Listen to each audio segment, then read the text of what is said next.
Alliance Recruitment, we're based in New Zealand and we're 100% owned and operated by a Samoan family. We're here to recruit people, give the opportunity to people for full-time work in New Zealand as a skilled worker, so trades, carpenter, mechanic, or anyone who's successful with the quota to be able to come over to New Zealand.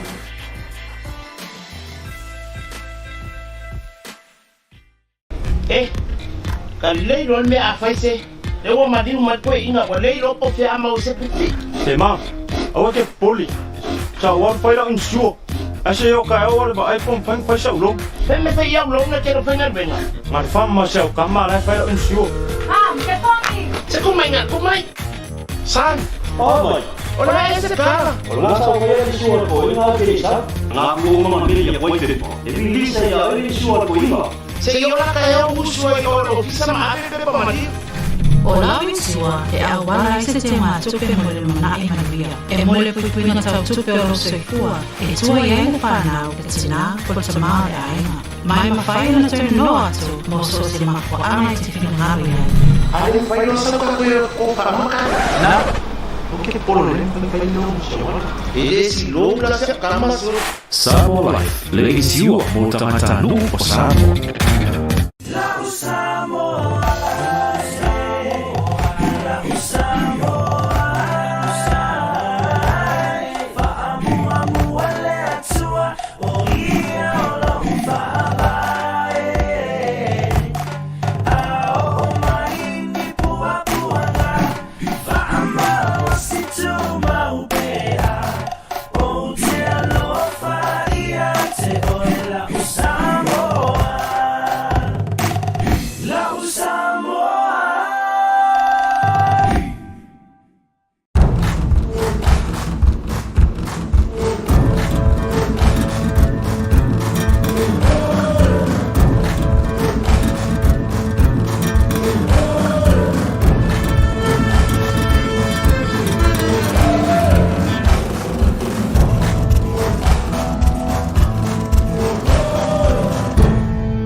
O whaingatai a oio na tausa ilisa tupe mō maliu, whai poiponga, a onga le whanau, ta avale, po o se whare fōu.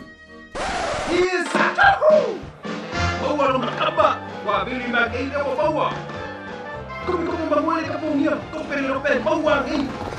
A whiu mai nei roi le Federal Pacific Finance, no so mana o ngā tau tupe lavi. Oi, saka ko le whainga wenga. Federal Pacific Finance, serving Samoa's financial needs.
tātou taurumanga, whaatalofa atu, mālo soifua manuia. Tapo inga Samoa, i ona tūlanga whaaluperupeina, i ere manatu o leo le asi i le waa o le tātou maota i le vasa le nei tai au. Nā se tu alalo o le whongtalai, ia tafutafafunga i le atua lo o taufina ngalo. Ua mole mawina lava ma le loto fia, le toa fi le mu o tātou lafo inga, e le tau seru atu. Le anga i le tau ilo le toa wha le tupu. A le safo lau fo i o le Palemene, e tila le toa wha, e tau mua i le utanga lo loto, a e toa o le fina ngalo le atua. Le al faivo le tātou maota le nei tai au, iai le anga le leo le atua. Manuia tele usunga fono sui mamaru uma o le tātou maota. Ngā luenga le aso. I loi longa o li poti a komiti wha Palemene, matali al malo. Momua, pepa al Palemene, lua o tolu, numero sfulmantasi. Li poti al komiti o tupe maua, ma tupe tutongi, i le pepa al Palemene, lua tasi, numero tasi o ono. Ma le pepa al Palemene, lua tasi, lua, numero lua sfulmanfa. Li poti fal tausanga al fal tupe, tu tonu Samoa, mo tausanga fal tupe, lua tasiva, lua ma le lua tasi.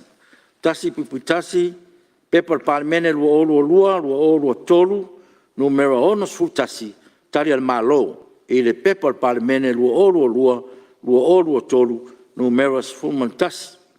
Li poti al komiti o tupe maua, mo tupe tatongi, i pepa al Palemene, lua tasi, numero tasi o ono.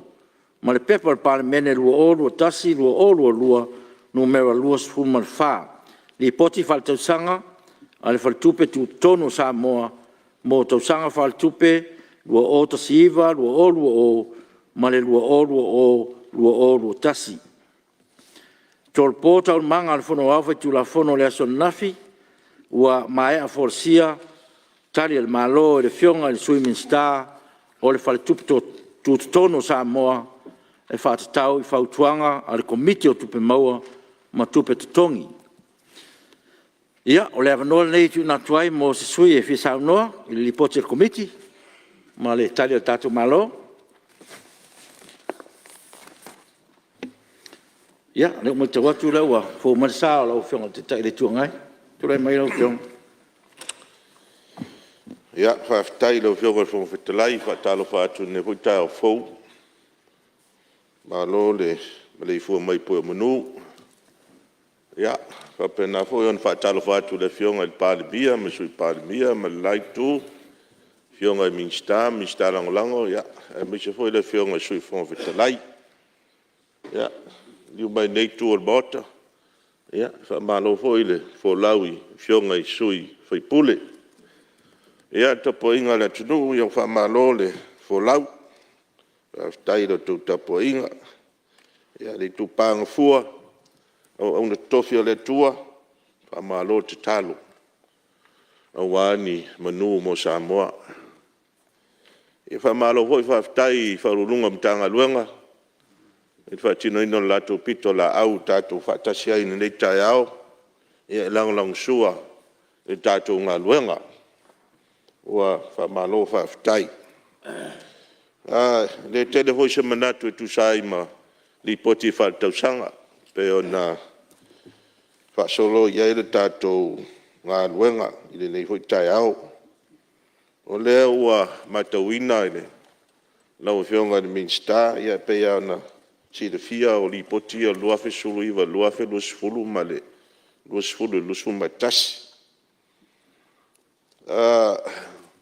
O le tūlanga le pe o na matauina i le luafe sulu iwa luafe lusfulu e tūlanga o tupe maua e tātou tangata Tiafau mai mo mai fafu. Sa ausia le tolu se lau fitu sulu ma le 5 miliona tala. Mai le ati nae leo tangata Tiafau mai mo mai fafu. Peitai, e tausanga wha tupe na so ai mare wha ngā solo mai vai taimi o a fiai tātou le wha mai o COVID. Ua pa u i le ai o se tupe. Lei se tupe maua mai i tangata Tiafau mai mo mai fafu.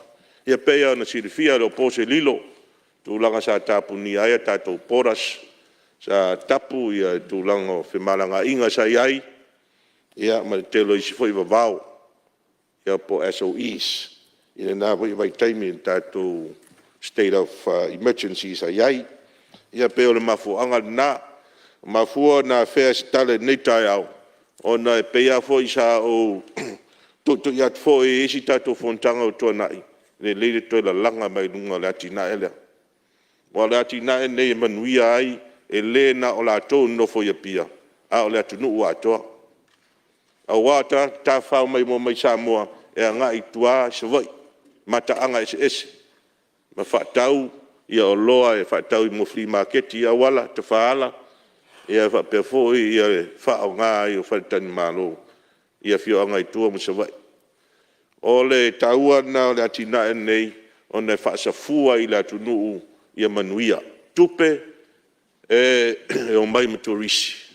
E whapena o na manuia ai, le tele o tangata o le tātou. Nui whapefo ia whio anga o lo whapena ne ala tō mataanga, o lo o maua ala tō tupe, mai tangata Tiafau mai mua mai. Ia leo te tala ia tātou whemaranga inga.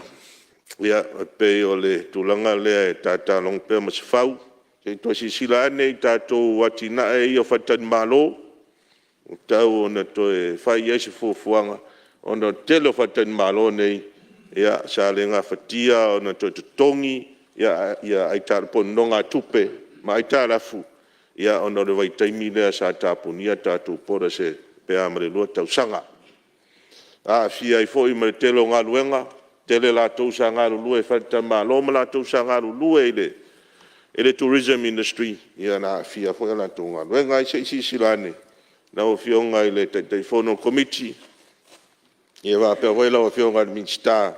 Ia wha manuianga tau onto e maua tātou atu nuu. Ia e wha pe fo i le tūlanga le si tia i lunga o tātou tupe wha amomoli mai fafo. Lea hoe mā tau le piliota lea si tia mai le 5 se lau ono sulfitu miliona i le ono se lau ma le ono miliona. Tupe wha amomoli mai fafo. O mea sa mā tau ina le lua tau sanga o whengai tātou ma wawao o COVID. Sa mā tau ina le si lunga o tupe wha amomoli mai fafo. Ai ono tūlanga fo lea ua le mwhai ono toi whewai pe malanga mai o tātou tangata ro nofo i fafo i wha lave ma tūlanga wha pena. Ia lea sa to anga i lafo ma se lein. Tupe tā ua lea mō tātou atunu. Ua le hoi mātau atu. Ia pe lose 4% o tātou gross domestic product. E maua mai tātou remittance po tupe wha mboni mai fafo.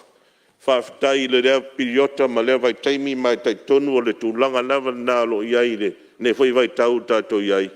E le o so po ia le ala fua o le pasene o ai tā lafu i fafo. O le tātou external debt. O le lava o lo o tāo fiofi lalo 5%. A se tūlanga fia foi na i le mātau atu iai. Pau ala vaenga se toi si silane la o fionga. Ia o le tātou inflation. O ani vaenga e se toi si sila iai le pau o le tātou tamau ainga. E awa le taimi le luafe sulu iwa luafe lusfu. Sa tasi tesi ma le 5%. O le tūlanga le sa iai le tausanga pe ano soo ane ai. O pau i le minus 3.5. E tūlanga wha pe nasa iai. Minus 3.0. I le taimi nei, peia leo tātou wawa ai le negative 11, i le negative 12%. Tono mafu anga foi lea, le taunga tā, le tau soi fuanga lo iei nei foi vai tau. E peia le mafu anga lea, le awhea lea vaenga i sau tau mwhai atu. O nei si sila, o le tau foi soi fuanga o whaisi taunga tā, nei vai tau. A vaenga i e tau no mate tū, nei e tau mwhai e mai, i lalo mau o se tūlanga le lei, ia tātou tamau ainga. O tupe foi e pēna iai e tātou o loa e mai fafo po tātou farm reserves. Ia o le sa mana e tele le foi vai tau, sa awa tu lava le valu masina. Tātou tupe whaanganga i fafo mo le oka ina mai o loa i tono le tunu. Nā sa matauina sa le lei. A tonu o le tūlanga nā lo o iai taminei o toe tātou fo'i se tūranga lata i ei vanga ia whapena. Ona o le tātou te le taimin nei, o le process le tātou te anga i taimin nei whaasolo o recovery. Toi taumu whai mai, toi a mai i lunga, toi la langa mai lunga tātou atina. Ono na winga wa tau an tātou ngaru loe ia sitia i lunga, ina ia toi au sia pe sili atu, ia vai tau, a ele ia fia tātou le whaamai o le koviti. Ia rawa fionga al fonga tarai, ia pēna nai manatu pū ia, forsia atu ia tu sai mani poti whatau sanga tātou whatupe tu tonu whaftai mo le noa. Alo, sao noa, whaftai fwe molu sao. Ia walawa le poti tātou komiti, ia mese fwe whafufonga mai min stam le tātou malo. Malo sao noa. Ia, lewa mai tau atu, fo man sao le, sui malu mai, vai maunga numero tas. Ia, am noni alo fio. Saloe fatalo fatu nei tu malo ile, pai on ne mota. Fio fionga le fongftalai. Malo mo le fatau tainga le fono uso le atunu. Mai an na fio mal ni taya ia fa malo le. On sai fa malo foi fa palpale, pena foi na talanga ato ile fio mai le fionga le. Tamai tai Palemene, sui Palemene, e mese o fionga e lima, tamai tai minsta o cabinet. E mese o minsta lang fa malo. Fa malo lo to wala wina male to ina si o tato atinu fa talo foi nei tu malo ile alfa mai fionga le tai o le tu ngai lau telenga la wofo pontoi e mes foi pai ai na fio atu a fionga ma mai tai fai pule o Palemene le nei tu me foi nei tu la lo fionga fong talai e fa talo fa tu foi nei tu malo i fa lulunga mtanga lenga malo pulenga.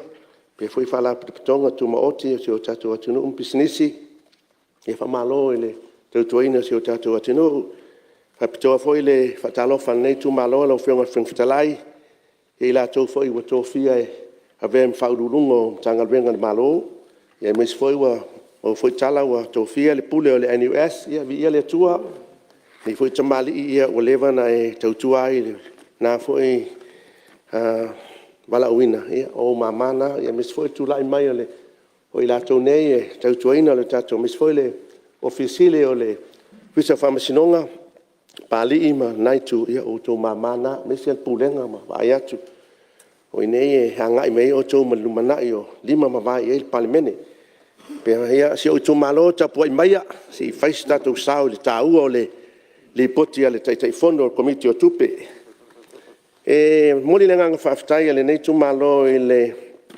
fionga il tamaitai kovana ia e mese o le official central bank pulenga mes foi le fatonu come ti fatonu ona e amaitau ma le tuto ai le famoe moenga o le central bank po le official tutonu ole nei fale tupe si tia tulanga tau tupe no nga tupe mai ingo sua ingo tupe nei le lifa ia fale lei ole atina e tama ingo Samoa o vai inga tau lai ia ave fale tupe pi ia mai suinga le lei mo tala fenga ia o pongi ai nga ftau limaina man manui o tama inga Samoa al man lau tila mai fa fai le fenga tau tupe le lei malo si mauluola ma le atina ina tama ingo Samoa salo le malo si anga na Palemene le nei e tua ile fautuanga ma tu ina mai le fale tupe tu tonu o Samoa ile tamau a inga e fua ia ile atunu le nei o Samoa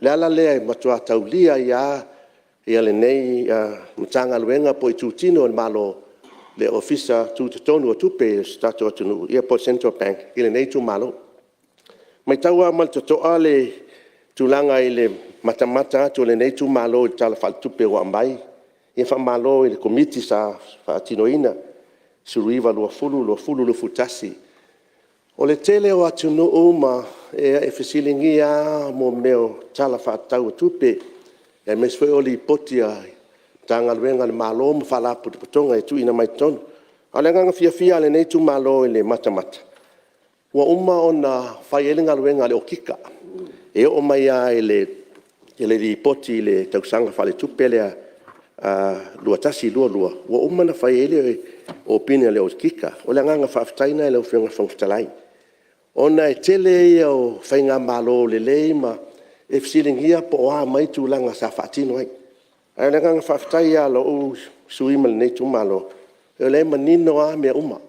Le fu uma na whai ai ma si sila iai le au o kika tūlanga lo whangalueina ai le tūlanga i le kovana ma le anam tangaluenga po le tūtino le malo. I le ia se mea o ngase o nei fua tatu tamau ainga ma le tūlanga si o tatu atunu.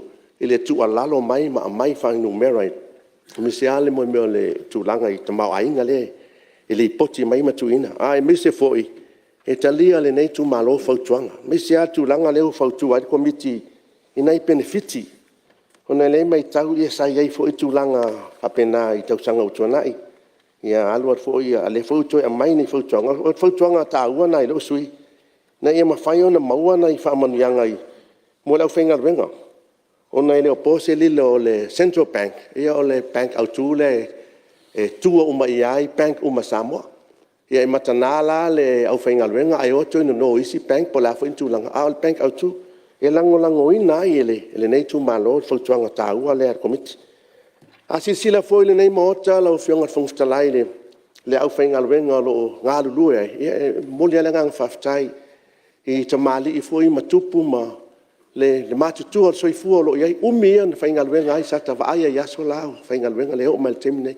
O i le e se pine fa mau le fela wanga i mai na yalo ma fa nau mai fa fo ma watu ai ia o lo fa so i te mau ainga o le lango ina le nai le nei tu malo le o fa tuanga ta ua na ina ia fa ma tu uni benefiti i le au whainga luenga o le tulanga fo i tulanga le o tausanga mai ai mo tulanga i le covid ia le i te fo i tupu la mea o le nganga whaftai e sila fia umai le atua o le o nisi na whano noa ni o tupu le COVID. Au nisi pisi nisi ma tala noa mai. Misi atu langa le tino ina mon meo le media.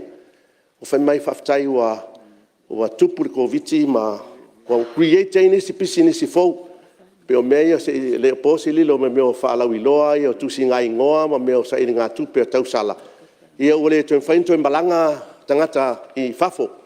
Avi i e tonga. O whaatino a tau sala ia i lunga o penga te whailangi e whai atua i nei Samoa. Ono lea, ono o whanau mai le teimir COVID, whila o inga o malanga, ma tau fia malanga. Pio lea ngangalana se whaftai ele nei sui. Ai lau whionga whungftalai e lango ina le nei tu malo, whautuanga wa mai. Mali whaftai o le nei tu malo, wa oma ona sila i ai o kika. O le me tau wale na, i ai pau wale tu alalo le nei tu malo i le awhionga te teifono ia, po iai ni awanoa e le i whaatumuina. Wa o le si malu si anga le nā le tele o mtanga luenga fu e le maloma, ia e uma e le i, tue whaafu i atu pe tonu ono e le i whaatumuina ni awanoa. Pawana al fesili, pe iai ni awanoa pe i tonu le nei, e le i whaatumuina. Lau whionga whungtalai e le tele se sao le nei tu malo. Ai o le anganga o lango ina o le whaafitai e le tu malo, o le nei tu malo, e le poti matangofia. Vea fwe nei tu lala o whionga whungtalai, e watu e se whaafitai e nei tu malo, e le whionga e le ministao whelau inga, mese le TA, whionga ia olo, ua fia le nei tu malo whaatino o mato ngaluenga, e ala i mato awala, ngā lue le nuu leo whangali.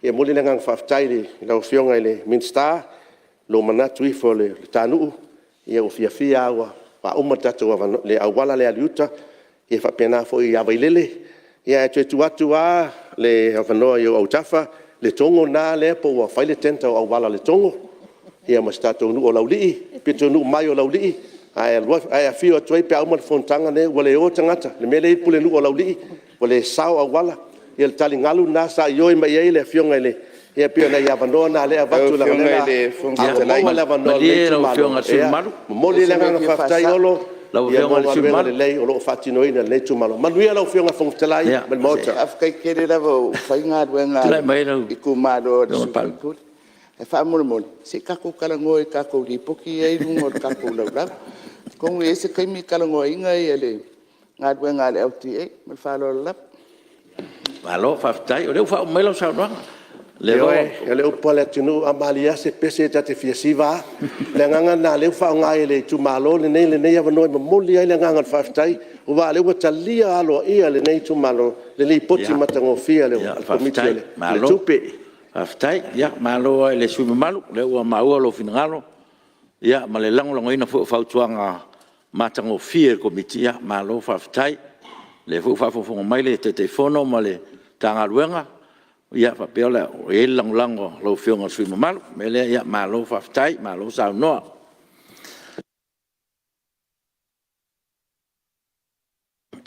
mai te watu le wa oi ya se tu lai mai lava le suio fa la time samtau lo fionga su malo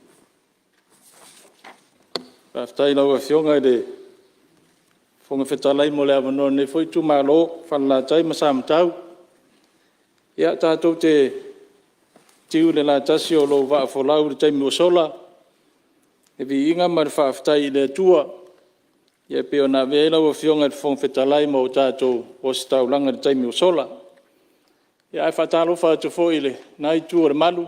Fiola o fionga ile pāre mia ma le ainga kāpeneta. Ya whapea fo ia min stālonga lango. Ya liu mai fo nei tua le mautai. Whaipulo nei fo i ainga fa up fai suar sunga tai tai ma sunga ri ma tamai tai fai pule ia fatalo fa tofo I fa ulunga o matanga luenga fa la pop tonga malo ia mai se o malo asia simai ia tato fontanga neta yao so fo sunga ile fa la tusi ma do official fondo ia fa pe fo tapo inga si o tato tunu tula ya tule ava mare minga o tele tawai o na ole tau o tele ole nei foi di poti le va vai nei tu malo pupu asina motunga afa foi ma se fau tuanga tu inatu ya mon moriatu le nga fa fte tele le fionga te fono ma le committee ya fa pe foi le fionga de minsta ya mai se lava le a fionga le kovana ya mareta to tanga luenga o le fartupe tu tonu ya mo le fatino ina o ngā luenga warta uto ina o si o tātou tunu ma ua ma to vai ma fa maumaunga peso soani ar tātou malo sa fatino ina I au fai business a o fea ngai esi o tātou tunu ma fita ma to tu nga o le covid fa mai o covid sfuluiva ya pe onisi o so soni sa mo foi no tu sa watu I business ya o le so soni le to tongi no pasene o la to ai talaf o le foi le umia tu talo nei ya sa fatino e foi ta to fenga malo se so soni tu sa o la fai business ai mai se lava o farita malo ia mole to tapena ina ma le fale le ia o tanto farita malo ia wale to tala ina ole a fio mai foi o turisi ma tangata mai mo mai fafo o ma ua foi le fa fonga ma le fa longo I tala ole lalolangi le tulanga o lo ia ile tamao ainga le lalolangi le ai mesa mene o faritupe commercial banks e fai tau 4 piliona la to profiti o lo maua. A o le fesidi le tulai mai. O le a se ngā luenga ma se feso soani. A le whare tupe tu tonu wa la to tonu a lea e wha tonu ina e le. Wha tawa inga lea commercial banks. I le whai au se feso soani e tu atu I le au whai pisinisi ma le mamalu le atunu.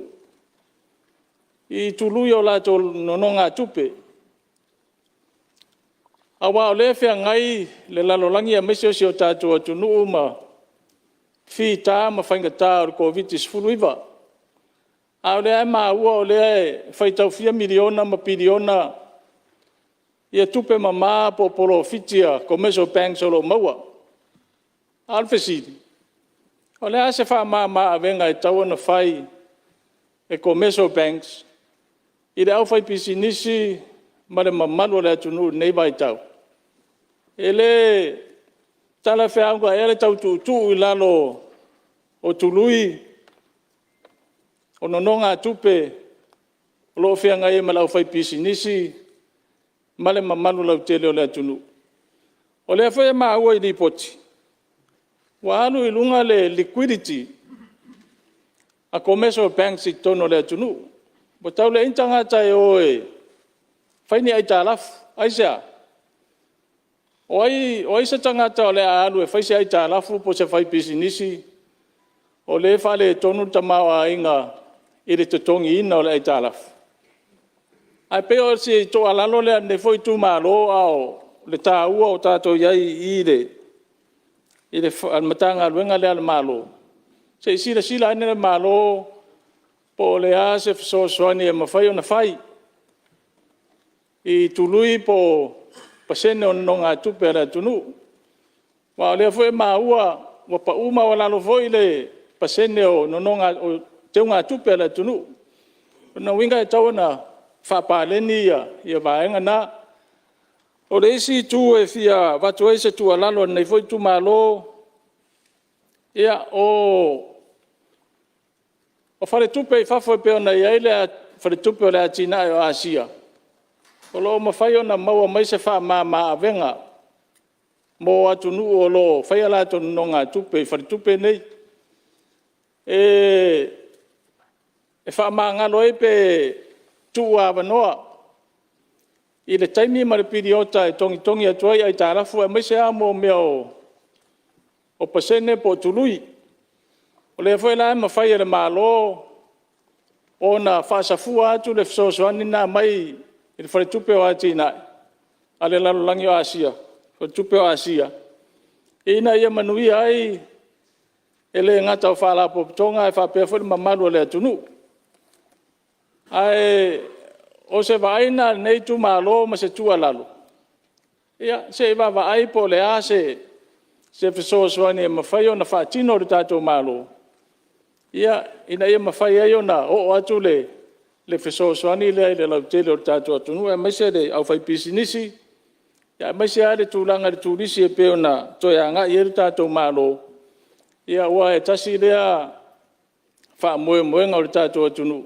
ia mo tupe maua pe ona le pau ia nai vaega lau afioga le fogafetalai ia e tauala atu ai se tualalo nei foi tumalo ia nai vaega se ito sisila toa ia ile faiga malo nei foi vaitau ia sa matou tualalo le maleagaga faaloalo manui tele ia tatou fontaga lo paftai ya malo foi mole lo sao ma tualalo foi e va foi le tatou taupu pe ona ele lipoti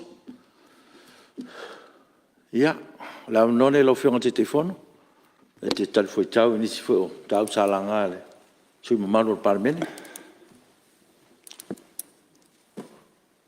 Haftai mo la noi la ofionga le fonga fitalai ta manuia ile anga so tai mal metai sili nei tai ave tu sole fonga ina ma asa ile langi tu sole ta sanga mo lia nei tai au malofa ftai tele ia fa talo fatu ile pa io malu tatu Palemene e fio mai o la ofionga le mai tai Palemene nei tai au fou ai ale ne malu ile tatou kapineta ia le lasi o minista lango ia le mai foi le tu le io atu le fionga le tai o le tuangai le ia ma le malu fai puli umor tatou Palemene io wan foi le tapo inga fa ulungo mtanga luenga tatou malo e fa pe foi fala po tonga tu mot malo lava so fu ma le langi ma ia va pe foi le fa fe lo ia tu le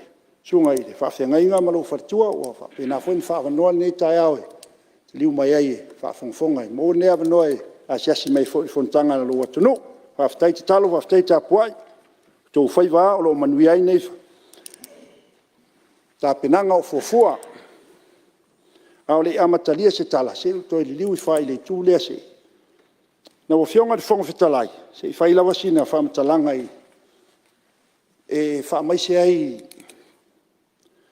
i le sunga i le e fionga le Isea o whaanu to mala tai ua tu ua le malo se tasi fo i au na sa whapenana ngā lue me tau tua i si o tātou watu nuu tele o vaenga ese ese le watu airi wha maisenga ile whare tua ka salau tele ma no foalo ia whapea fo ia le mtanga luenga li papulu ia i pere fi le mbu ma le anga le lei ma le mawhanwhana o le tua i lau tau ngā luenga ia e whapena fo i lau a fionga ile fonga fitalai na o atu se whamtalanga ile to e sea fo i o le sunga i to inai ia Andy le awasata whaiono le vai o le ola i Amerika e watu e fo i le whamawhanwhananga ia te oe wharitua losi ma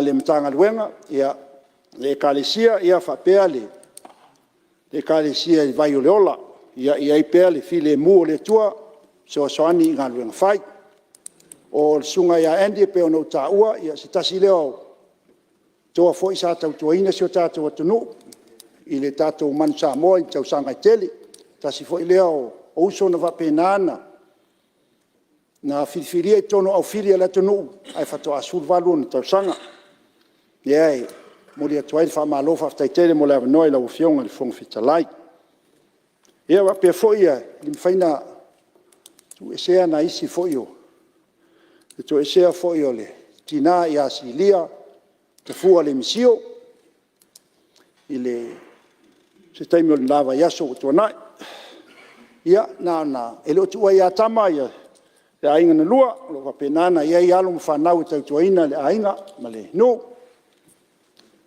ia whapea fo i le ekalesia ma le malo whaftai mo le avanoa le o fionga fonga fitalai na o mai lea i le tūlanga pe o na sauno ai le se watu na Itali e tusa o le saunoanga le sunga i le tai o le tuangai ia momoli atu le whamalo ma le whaftai tele whaftai mo le tualalo whaftai mo whautuanga pe o na e ta ua ia tūlanga ia o wharitani malo e le se vaenga i le io o iaisa i le ringa komiti i tele o tātou wharitani malo na whapenana ave ia whamanuianga na vai e se leni 5 miliona tofu uma wharitani malo se leni ia ele ngata i lea ia o lo whapenana soani le malo pea fo no tau silifia e leo se mea fau lea tūlanga o lo tu ava no ar tātou malo i wharitani malo tsau la lau fionga ia o vaenga uma ia o lo whapenana tilo i eri tātou malo i le anga i luma lo whapena lawa ni tilo mo se le lei ia wati na e tau tulisi tono se tātou tunu ai whaftai mo le tualalo whaftai foi le peo na e fsiringia le pau le tātou lau fionga le tai o le tuangai o lo tu maulawa tātou iwa masina o foreign exchange i teiminei o le tūlanga peo na e tāua i pasene ia na e tāua ia ele na tia na e sila fia uman mamadu le atunu mai se le tātou Palemene le afianga lo langi atoa ele na Samoa o afia i tūlanga lea o lo afia uma ia le langi atoa i le afianga lea peo na e tāua ma e whapasene mai lau fionga ma lo whaftai langa i melelei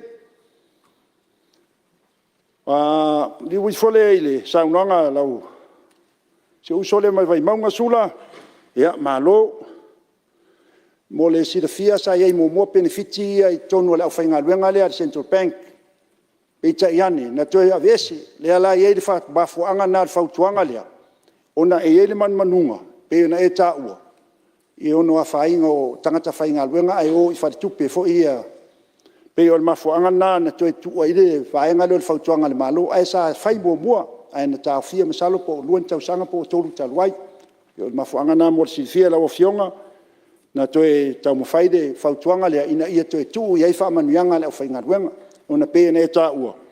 O lo whapenana solonga le leia o tele o vaenga ia whaingaruenga le whartupe o tututonu. O leva lo lato tautua i re fou o leisi foi manunga o le fionga i le kovana.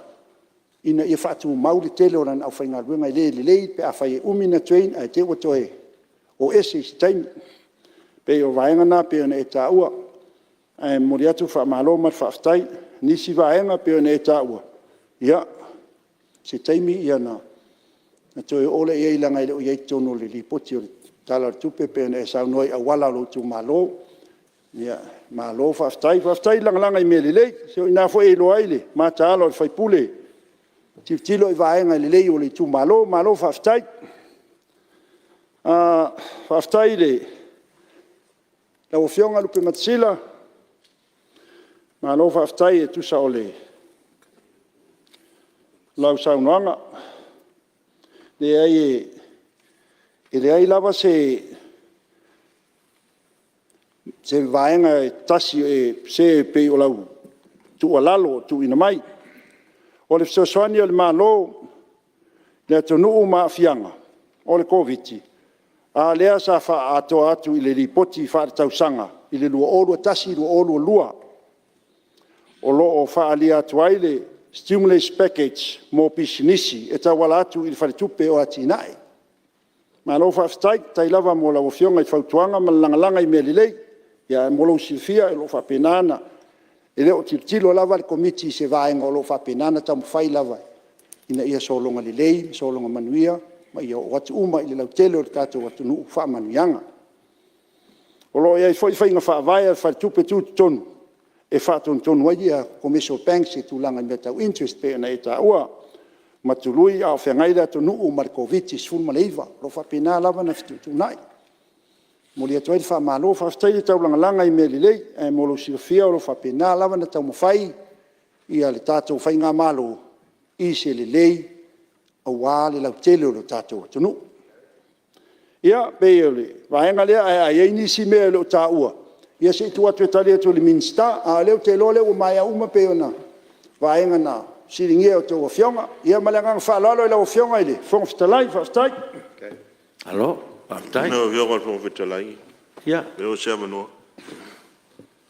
Se si befou po se meo mona tau. Le ole mtau pule sa ulanga len sa noa tari wha mamlama mai la whionga tai fono.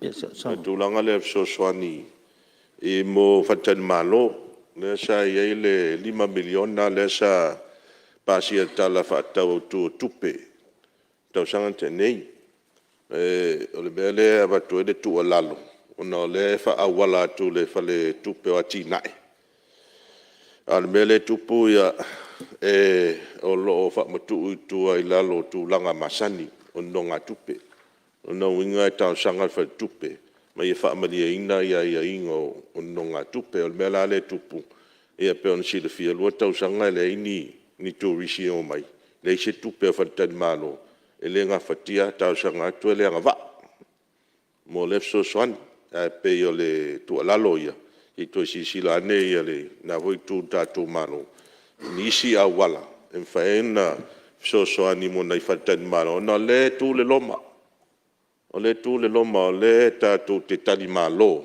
i whontanga te tele ia e lo loma nei whai mai Samoa te le lal mana o mia tele ma tā ua tatu whatan malo i whaawau i tūlanga na pe o le awala leo tu alalo leo mau atu le tu alalo ia se tula mai lau whionga te telefon Whaftai, kei tele lava mo le lau whionga le kei tae le tua ngai mo le sila fia e lau whionga o le 5 miliona mua le nai ai sa tu whasao a i wharetain malo e le awala whapea e whasoasoa vanga nā le 5 miliona leo awe wharetupe e whasoasoa i nono ngā tupe fo i e whasoasoani a o le 5 miliona mua na whapena lava na tufa umai e le aise sa tu whasao a i wharetain malo na lato umia sao ar se leni na vai atu e le malo mena nan whamanino te lau whionga ese vaenga le 5 miliona mua na tu whasao a i 5 o lo whaia wharetain malo ma le nganga whaaloalo hai ia reo maneno le vaenga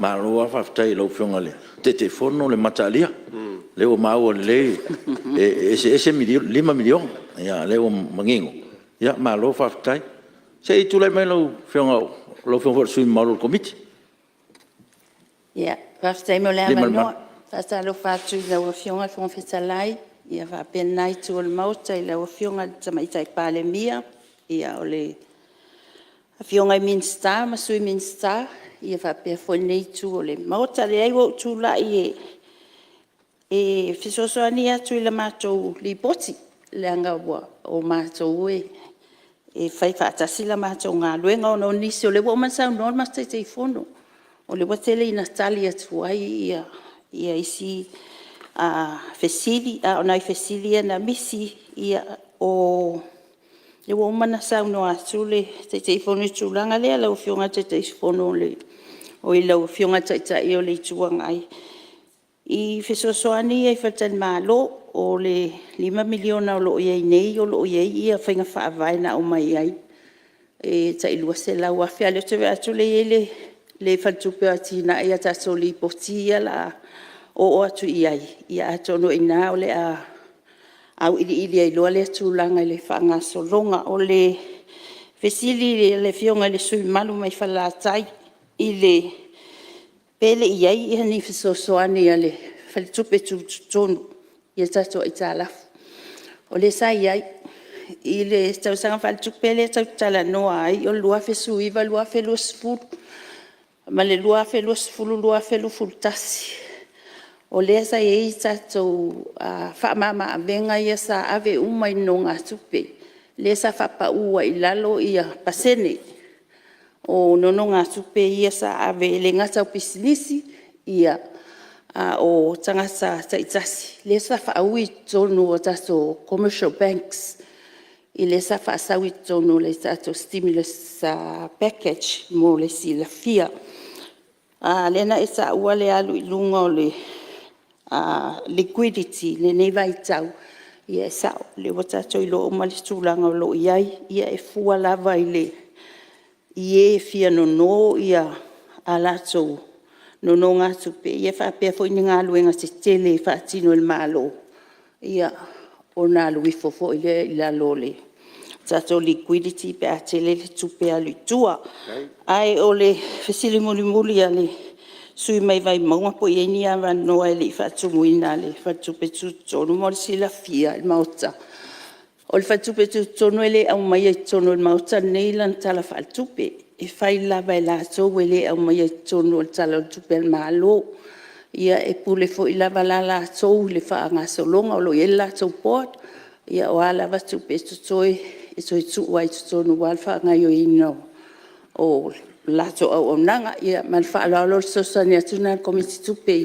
tali atua nisi ofisili man whaaloa malo whaftai tai ai lau whionga sui te whono komiti tupe o leu maua lau sosani ia le fua sosani wa fo le forsanga mamalama ale te whono ia wa ia nisi mtau na langa sui malo whaftai ta palo whionga le sui minsta sau whamamanga nisi fo mtau putoe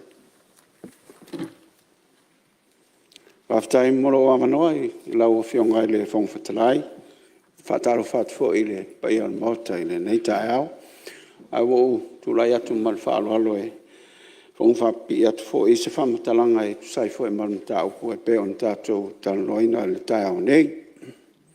Talton wā lea wa tele na man malama fo I ia malu sui e tusai fo e malli poti ale komiti ana o nai Mta upulaiti e a folele sosani atu ai ilona o te lenga il tulanga la o tatia ile ia le lipoti e pe on talano inga o le oa mai tau atu lava male toa fo il fautuanga e tu sai mal to e tau mfainga e to e una ia fale a tilia sosani il tato vaenga lea o tangata fau mai fafo na tourism industry ona olon taua e pe ona silfia le ngata fo I lea o le vaenga lea o tupelafo mai fafo ia tasil na vaena lea o taum fai atu ia le tato malo ina ia whaparengi ia le whangasolonga o tato tala le tupe ia pe ona mau atu fo I lea whai o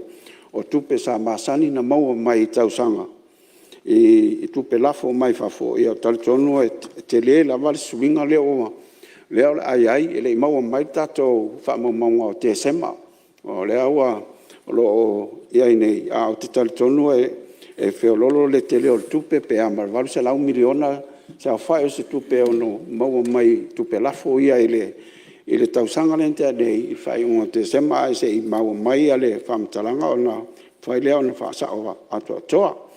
E o foi la e le tūlanga lea tātou ai tālafu, ia pe o na sirifia. Lea sa tamu whai atu loina 5% o le fua o le ai tālafu a ngā I le fua o le tamau a inga. Ia o le taiminei la, o le aila loifo 5% le tawhio whinga o le tātou ai tālafu lea.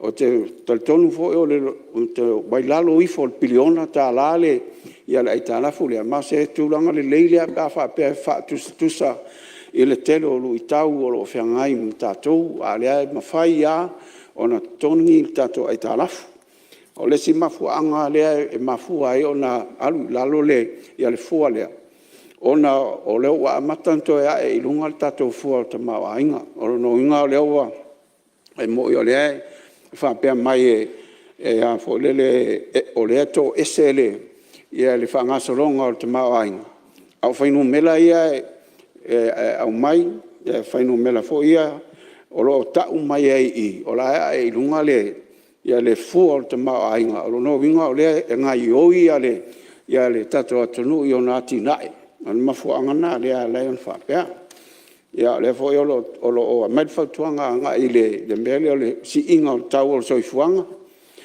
ia sa le ia tonu le tau fam tala tua mafuanga o le o na si ile ia le tau o soifuanga ai o isi vaenga ia o le wa tilo to ia I tato malo ina ia mafai ai ona sosoangi ile mtau pulea ia o le toi fa malo sia le o tau o loa ile me tau na iai wa ui lava ina pa u tute le sa fa pa u atu tute al tato malo ina ia tau mfai tau ngofia ia tau o loa ai ona o le termine o la tala le ava noi me o tau vanga la o la a fa pe la pa u la lo tute o me o lo fa tau mai tau la pa u la lo tau o lo a faila ele o pa uta o lo no ingala o la e lua lunga le ia le me vale le pasene si ia le al fatau o lo ai o le mera na te fatau ai tele le ia le ai o le fu pau o tau le price control le ina ia tam fai ai so sani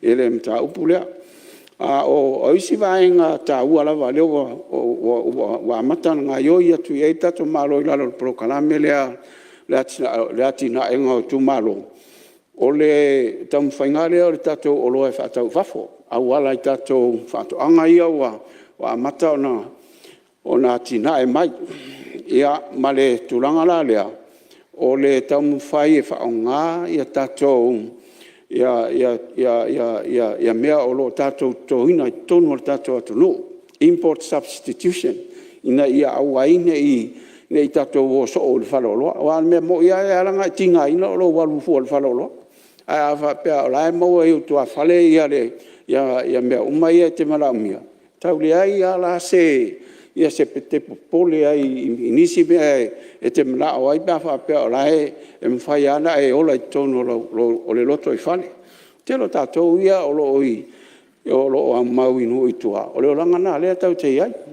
ia o le o isi la na me o le fia ta watu ina ia mfai foi ona mamlama foi tatou a mauta I fa tu langa o lo mau mai I le ripoti le ale tatou fatu ton o le sim ta upule te sa mau atu e winga I mei o whamanianga mo au whainga luenga. A tau tilo atu fo ia I lesi tu le vaanga lea. Ona o le vaanga lea o le banking industry lea. Ia wa mata fo ia na alu I lunga ia tongim whamanianga a le industry I le ngata I tono al malo au tu atu al malo.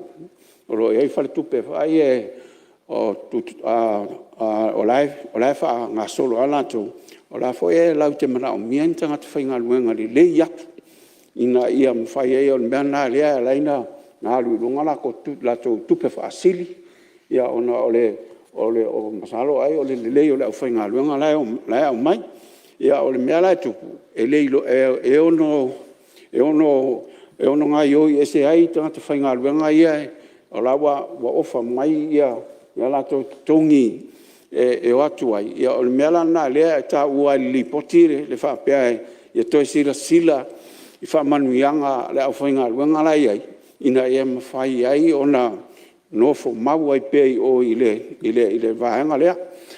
Ia o le aua wha mawina e le tātou e le whaltupe tu tonu ia le whautuanga e pei ona au mai. Ma o le a whapea fōina tilo i ai.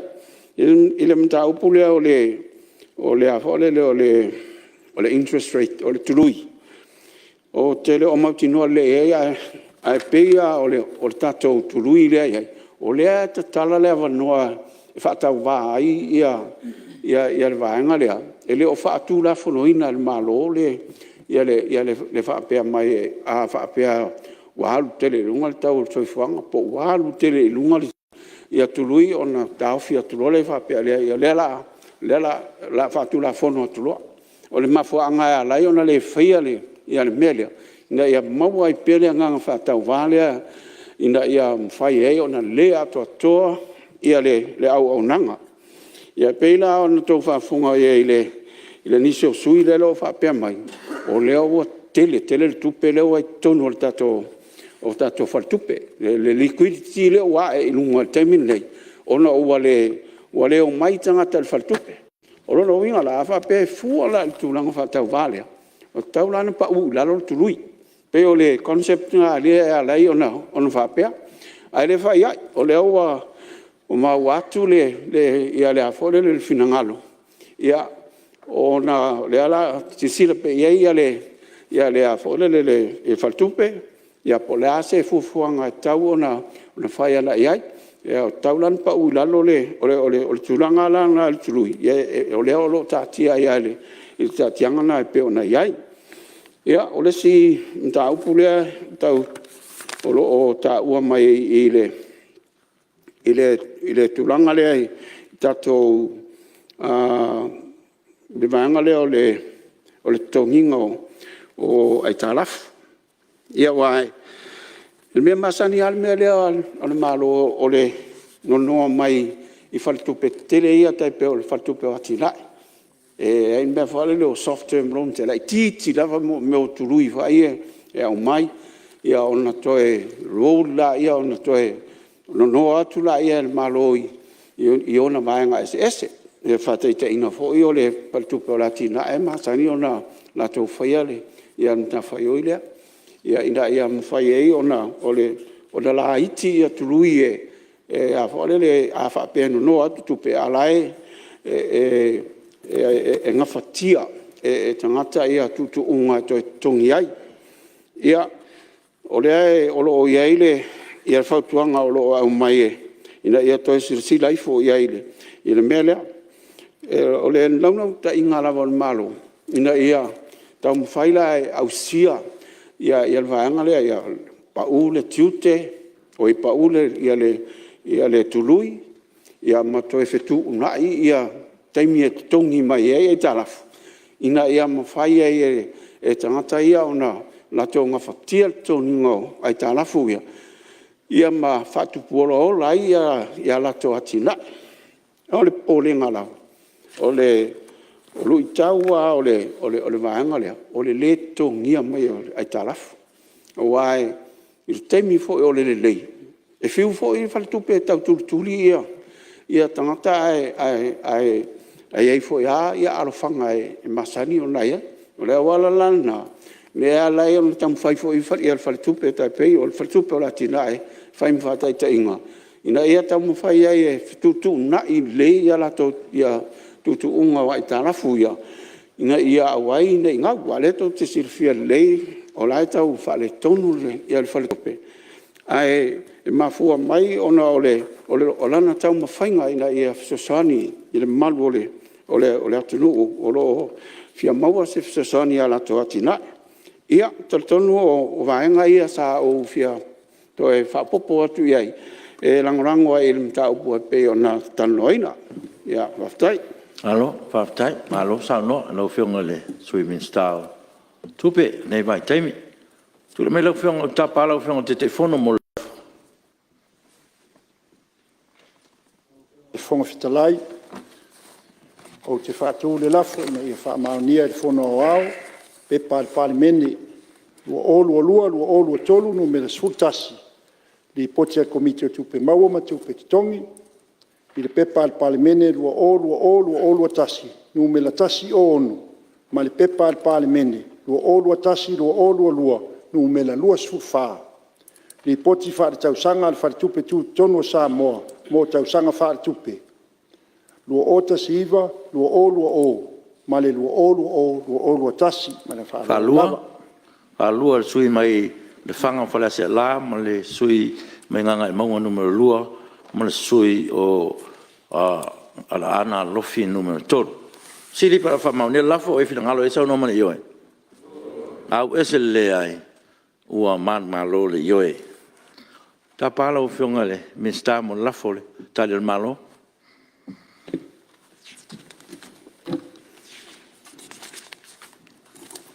Lau whionga le whongwhitalai o te whaatu lafo. Le ia whamaunia le whanua o tari an malo i whautuanga al komiti tupe mauam tupe tongi pei ona o tō lau inatu. Whalua le whionga le minsta so i fua malo loina, ma le minsta o leo, pe minsta o whamasinonga. Siri pe. Pero whamaunia lafo e whina ngalo e sau nomane ioe. Au ese le ai, ua manu malo le ioe. Lua, pepa Palemene, lua o tolu, numera sfuma le lua. Li poti al komiti o tupe maua, ma tupe tutongi, il pepa Palemene, lua o tasi, numera sfuma le fitu. Li poti whale tausanga al whaaputu ngā tupe, mol mnai manuia o tangata Samoa, mol tausanga whale tupe, lua o tasi. Lua puitasi pepa Palemene lua o tolu numera 55. Tali al malo il pepa Palemene lua o tolu numera 52.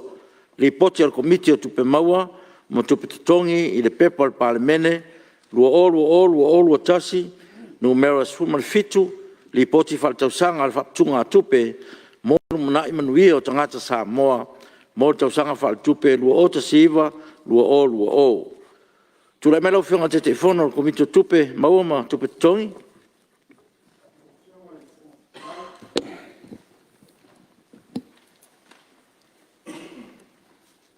O te whaatu le lafo, ina ia whautangia e le whono au, le li poti al komito tupe mauma tupe tongi, o lotu ina atu ai an sa i linga, whautuanga, mai unga whono. Alua sui mai whanga mwhale se la, ia mai sui o sa whata lua. Siri pela whamaunia lafo, e whinangara isa o nomane ioe. Au ese le ai, ua maru malo le ioe. O tapala o whionga te whono, mo le tola o luina o sa ili linga, whautuanga mai unga whono o komiti, lau whionga te whono. Whaftai mo le avanoa, whionga whongwhitalai, atalo whatu nei tu la, te whaawa wino mātou ripoti. Na o whionga le whongwhitalai, o le au te lenga nei o saidi linga le komiti. Na o whionga le whongwhitalai, wailuma nei o le maota le ripoti le nei komiti. E taulawa ina o pai le au te lenga o saidi linga le komiti le nei ngā luenga. Ma so se o te otonga pu'u le nei o saidi linga le komiti ile le ripoti wha le tausanga. Ai whaaptunga tupe mo lumana i manuia o tangata Samoa, nupi wha lua o tasi. Na whamawina e komiti o tupe maua, ai whala tonga e tusa male iwa sfufitu tesi male iwa miliona o tupe whahalu, ai whala tonga e sfululua tesi male lua miliona. Na whamawina tupe whasili al nupi wha, ili lua o tasi, e iwa sutasi tesi mal fitu miliona mai tupe na whawhaingaluenga ina, ma tupe mai sa whanga. Ngā luenga, mama tātia au sia i le lua o tasi. Na whamawina e le komiti le 2% o le turui whamea alofa. Na whaalau loa e le whaalaa tonga mo le au whai sa whanga. I le lua o tasi, e tusalea ma le ono sfutasi, tesi ma le fitu miliona lo na whai. na whaailoa e le pūlenga e tolu 10 miliona le vai ngā tupe na tongisao atu i sui whaisawhanga o cash out. Na maua e le komiti i whaititia o le au whainga o sui whaisawhanga, whainga ruenga, me active members, mai le tolu afe, se lau walulua, i le lua o tasiva, lua o lua, i le tolu sfululua afe, tolu se lau tolu sulfitu, i le lua o lua tasi. Pei tai na tā ua e whalaputonga o lea whaititinga na mafua ona o le vaitaimi lea sa pepese e le whaamai o le misela se i e o i na tā punia whemalanga inga whaavao malo i Samoa nei ona o le awhianga o le COVID-19. O nei whawhita uli na lai o na awhia business tu maoti ai mai se lava whatani malo na mafuai o na whaititia sui whaisawhanga ona e le aini ngā ruenga pei ua vaea foi. Ala tō ngā ruenga. Ta tonu whala potonga e ui na whamawina le nei whaititinga ai o loo mai tawina pēr le toi fo i o tamau a ingo le atonu i se tūlanga le leima mautū. Ma e le tatawai o na toi whaateleina se whaititinga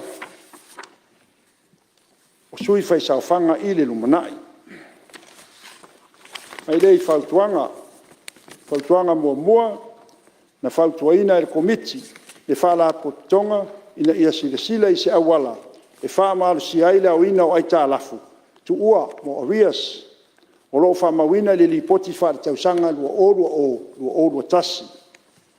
Whautuanga lona lua e whautuaina le komiti whaala potonga ina ia ave se whaamamafa i kampani ma pisinisi o loo whaafeinga luenga ina tangata ina ia wawe tutongi sa o whanga o umona ave sea mai tutongi o lato au whainga luenga. Ma toe sila ia awhianga o le tūlafono whātontonu o lo whātinoina ai le au ina o sa o whanga tangata whainga ruenga. Whautuanga tolu e whautuaina le komiti whaala potonga ina ia sila e whaafia sui whaipulo le Palemene e ala i whaamanuianga dividends o lo tongi atu i whaisa o whanga i lalo le pensione al Palemene. Ia ma whautuanga lona whaa. Whautuaina le komiti whaala potonga ina ia sitia i le 5% sa o whanga sui whaipuri umo le Palemene. I unga whono, la wafionga le whongwhitalai i le mai aio i loilonga li nei komiti whautuaina le whono au ina ia whaamaunia pepa le Palemene lua olua tasi, lua olua numere sulfitu. I poti whaatausanga a le whaapatunga tupe mo lumanai manuia o tangata Samoa. Mo le tausanga whaale tupe na whaewina i la sotoris fulu iuni lua olua tasi. Ma le nganga whaaloalo. Alo, aftai, nau whionga te telefono. Ia, nau whionga ni Minsta. Tā pā, nau whionga Minsta mo tali tatu malo. Nau whionga sui Minsta, nau ta laki lamuste. Whaftai, i lau whionga i le whonga fono, tu sai ma le avanoa. Fia tui nātu ia tari e pei o na tarusanga inga e le tātou komiti. O le o whautuanga al komiti e pei o na tō laulau ina mai. Na whautuaina e le komiti le whalapot patonga ina ia sila i se awala e whaamaro sia ile au ina o eita alafu tu ua. O lo whaamau ina e li poti whaltausanga lua o tas. O tali, o whamauina le whautuanga. O lo whaau pea, o na whaititia le au whainga o no ngā tupe, o leo toi ai ni a seta e noa tia ai. O le non-performing loans, i lalo ifo o le tasi le pasene. Whautuaina le komiti le whalap lua. E whautuaina le komiti le whalap o tonga, ina ia ave se whamafa i kampani bisinisi o lo whaafai luenga ina tangata, ina ia wawe te tongi o lātou sa whanga, ua uma o na ave ese mai tongi o le au whai luenga, ma toi sila i a whianga o tula whono whaatonu, o le whaatino ina ai le au ina o sa whanga tangata whai luenga. O tali, ua whaamau ina le whautuanga. O lo tangtanga i pēr ofisa i awala e whaamaria ina ai, kampani ma business, whaapea le au whai luenga, tu ava noa foi le ofisa e business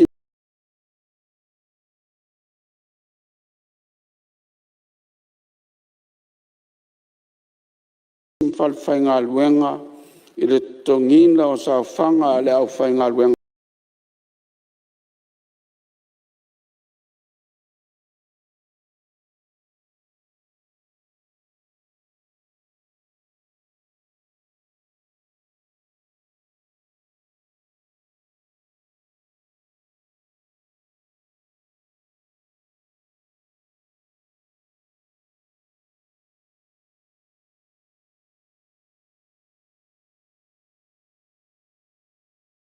O tali, ua whamauina le whautua, e tu sai ma le tula fono mo le pensione a le Palemene. Whautuaina le komiti, le whalapo le putonga ina ia sitia i le 15% le sa whanga sui whai pule oma o le Palemene. O le tali, whamauina le whautuanga, o le atu ina atu le neita sanga le komiti patonu, mo le talo no inga i le isi fontanga. Ma whaaloalo, whaafitai. Alo, whaafitai lau whiunga minsta mo le tola lowina o tali manino o tatou Malae tu sai le poti al komiti. Ia, taluai o leo tatou o mai le tatou teimi malo lo tai au. Ia, o le a patu la manoa le malu le Palemene pe a tatou fo i mai tatou malo longa. La whaatati ese ngā ruenga le whono au mo lana malo longa ma sani le tai au.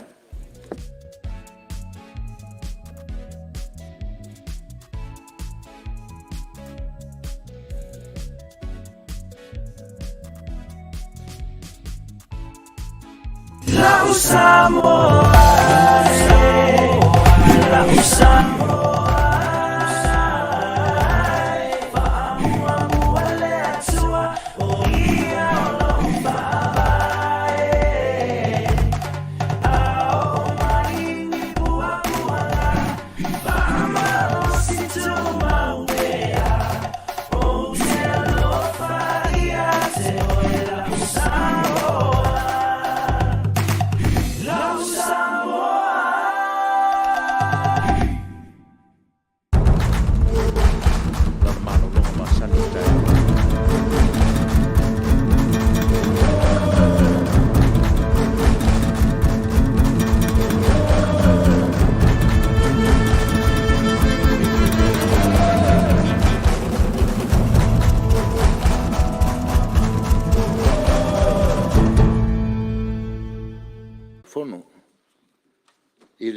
Taliu mai ai o tātou maota, e mnatu wa sao ialo le taringa sua le pai o le Palemene. Mau foi se fasili ngā malosi e whao tātou ngā ruenga, whaftai le tua ilan fua. E whapea foi tātou ofisa mo ngā senga waltou tuena o tātou maota. E whatati ese tātou taurumanga mo le malolonga ua mai ona forsia li pote komiti. E whapea foi Itali le tātou malo. Ia, ma o re amno nei mo sui malu e fisau noa, li poti al komiti, ia whapea fo Italia le tatou malo.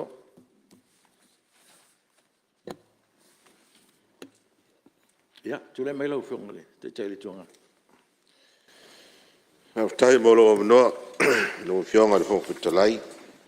Ka mawina hoi whaftai le pulenga ma le komiti whatonu, o tatou nupi wha, mo li poti whatau sanga, pe ona fōsia nei mota, tai fōi komiti man latou ngā ruenga, tu sai man li poti, ia whape hoi Italia tatou malo. O nai vaenga ia fia o iei se tala noa la wa fionga le whongu talai. O le tau sanga tu le fionga i le taifonu.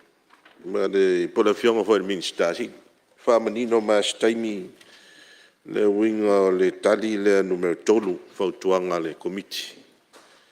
Ana pea lele o manino i la uwa ai. Le pasene hoi le maua i le ele au faisau fanga. Le pea ele o manino po maua. Pea ele o maua e pea anga waa ia fionga i faipule le pasene lea. Na o tangata whaisau whanga whainga renga le o lo i tua ma le malo. Ai se taimi se i toi wha mamla ma tini mai le tūlanga sao lea. Ona pea le whai fōringa mai o i le tali o lea e anga waa i whaipule e pe ia le o anga waa i whaipule le pasene masani fo lea. O le whautuanga wha, pe anu whatatia bai le potia komiti. O le alo whautua ina ai le si tia sulima pasene sao whanga whaipule, sui whaipule, o mal Palemene, sulima pasene tongi le malo, ia pe fo i si vaanga le tongi whaipule mai ala tu tongi. A taua na whapea tu lo o leo te wa ai le lipoti whatausanga ma ale tangata matua lau pensione nupi wha. Ia wapea fo i le lipoti al komiti o tulafono tu mau le mauta. O lo la tau ilo ina lipoti le tangata matua po tangata pensione ale. Ale tātou atunu. O lo fautua ina se Gonzales a alanga mai fafo le sulfitu tesima tolu pasene. Sulfitu tesima tolu pasene. Le fautua ina le Gonzales. Se si silane la ufionga minister mo komiti. Ona le fautua mai le komiti ale Palemene. Sulim pasene. Le mata watu ide ni pote Gonzales le sa mai. Lo fautua ina sulfitu tesima tolu pasene. Mo whaipule, se si silane la ufionga le vaenga na.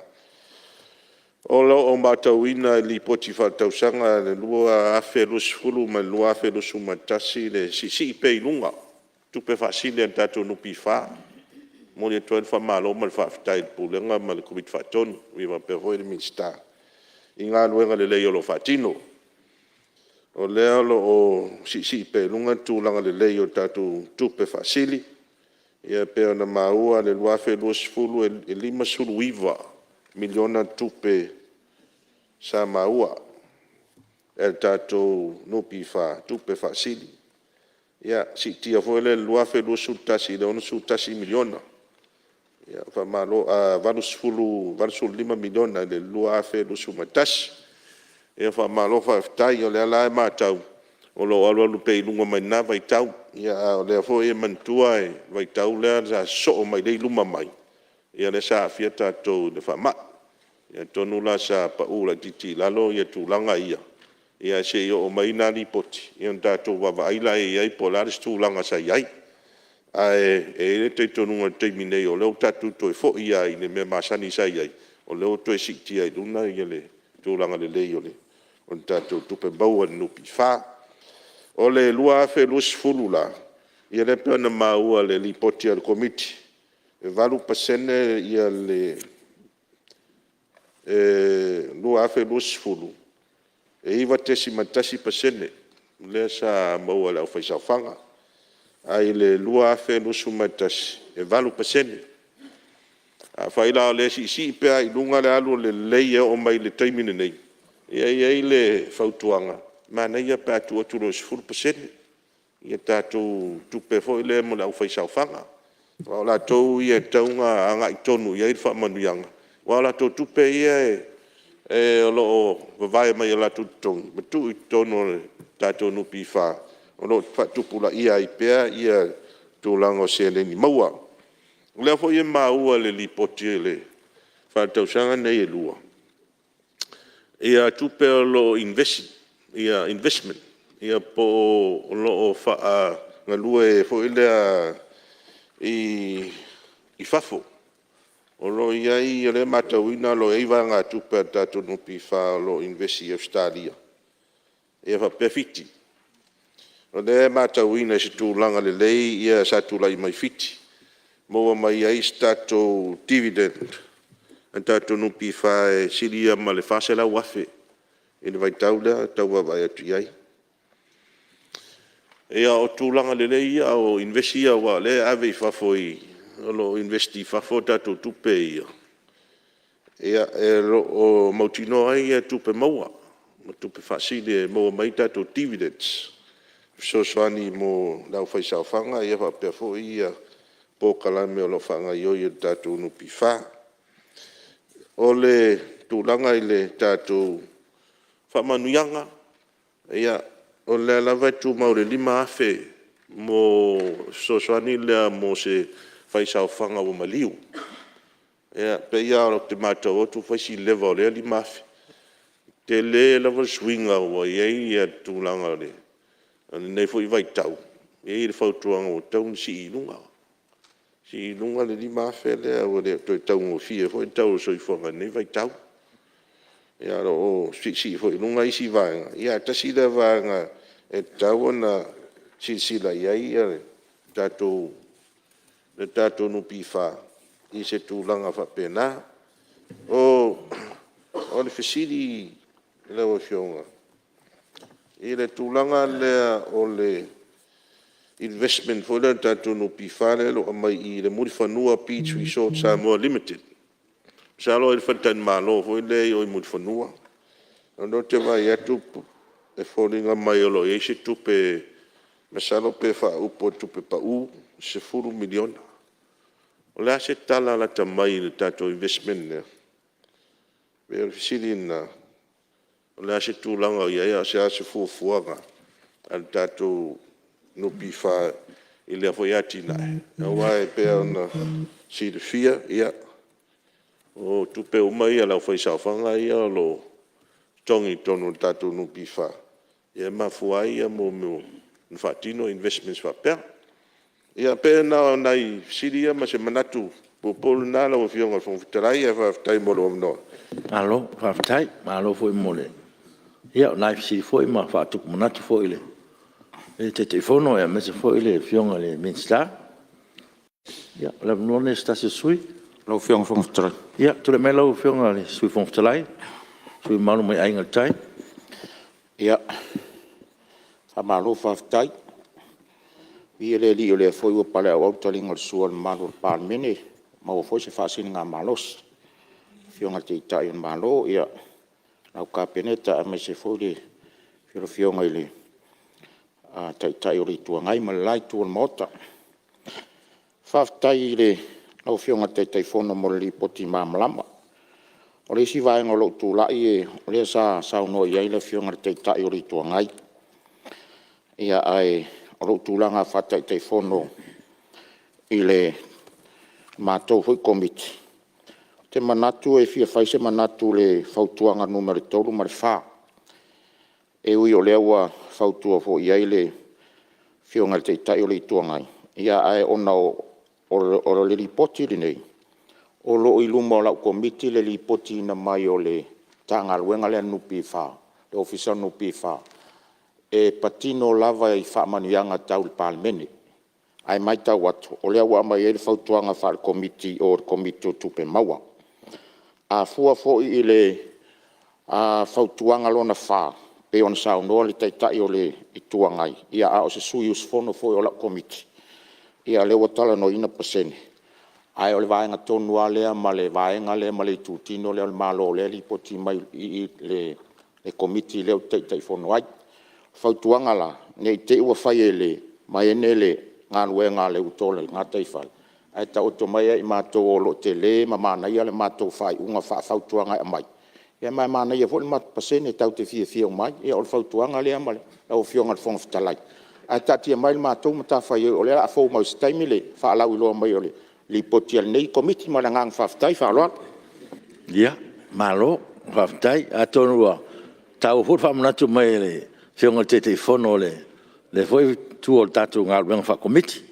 Ia ai tonu la fuk whafongfonga mai te fono ma le fionga le minsta. Ia a tonu o la aftutu nai whapena.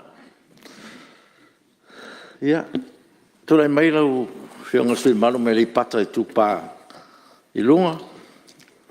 Ia sui malu.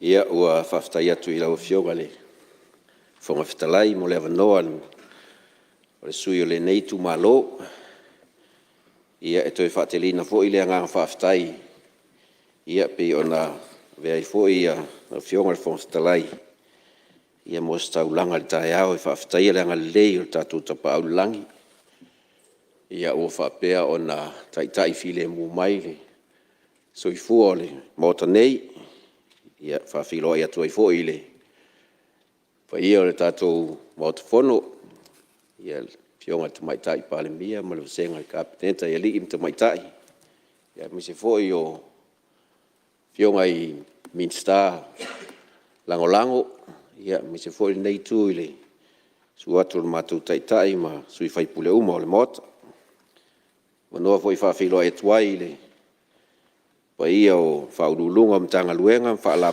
tonga malo ia mi se foi o nisio malo fa lo ngia ma nisi foi o malu le atunu ia o lo fa peo na mori mawina le tato usunga fono nei tai au o se avano tau foi le e fa filo e tuai ma ile a fionga foi fai pule fou vai monga numero tolu ia la ultima ia a fo wele se va ai ia fa manuia atu i lo pale mai ia wale tu maloma lon foa o te iloa se avanoa foi nei lo fionga fong fitalai ia e toi fa leo ina i foi o leo sa noa le tai fono le komiti o tupe maua al tato mota ia e toi fa leo tuai le anganga o se fa maisenga ia ile a fionga ile sea ia fa nu to malatai ia o se tasi fo o lupe fa lele ia o se taulanga soifua fo ia nei no ia male kalesia ia pe ona ta penai ona te sauninga fa lausinga ia ile masina o te atu ia va toi fa mai senga ile faltua ia ta salautele ia misil no fo alo ia mare pa ia ole tanga luenga i Liverpool i Australia ia la fionga le fongftalai ia ole manatu pupu al nei tu malo ia fia fa leo tuai ile li poti wa ma mea nei ia tu langa le fo ile leo ole nupi fa ia mai se ole li poti pe ona tau a oine i lusfulu tau sanga le faltu pe luasfulu ngai luasfulu luatasi ia ole nganga fa aftai fa muole ile Minsta ia me se foi o le pulenga li ofisili ia bona so atau ia tu sai foi mga luenga fatino ia pe ona fola mai le lipoti o leua tanu aina i lumole mota te lele anga faftai ona lo mai tawina ia o vai taimile o vesi si o tatu atunu e mai se lalangi ia i tulanga fa mai COVID spuruiva ia le mai tawina ia i vaenga u fa pena ona pangati ai le atunu ai foi vaenga fa fia loto ia ona e ui ana pa ule a fa io tangata fa isa fanga mai le tos fu tolu afe ia ila lo tos fu lu afe ona o fianga fa mai ma u fa ti ai la ia tangata ngadu due ia ona tu langa le o ye u fa malolo mga luenga ia ona o fianga i company mala fa la tonga sa fa inga luenga ina le malu le tunu ia o fianga te mau ainga tu pe maua ia ole nga fti ai le vai tau alea ole mau lipoti ia na si mau lunga le fa ingo sa fanga mai le malu le fa inga luenga ia la tonu pifa ia lo wa nga ile lunga le over to se laus full fa to itia se laus full 5 miliona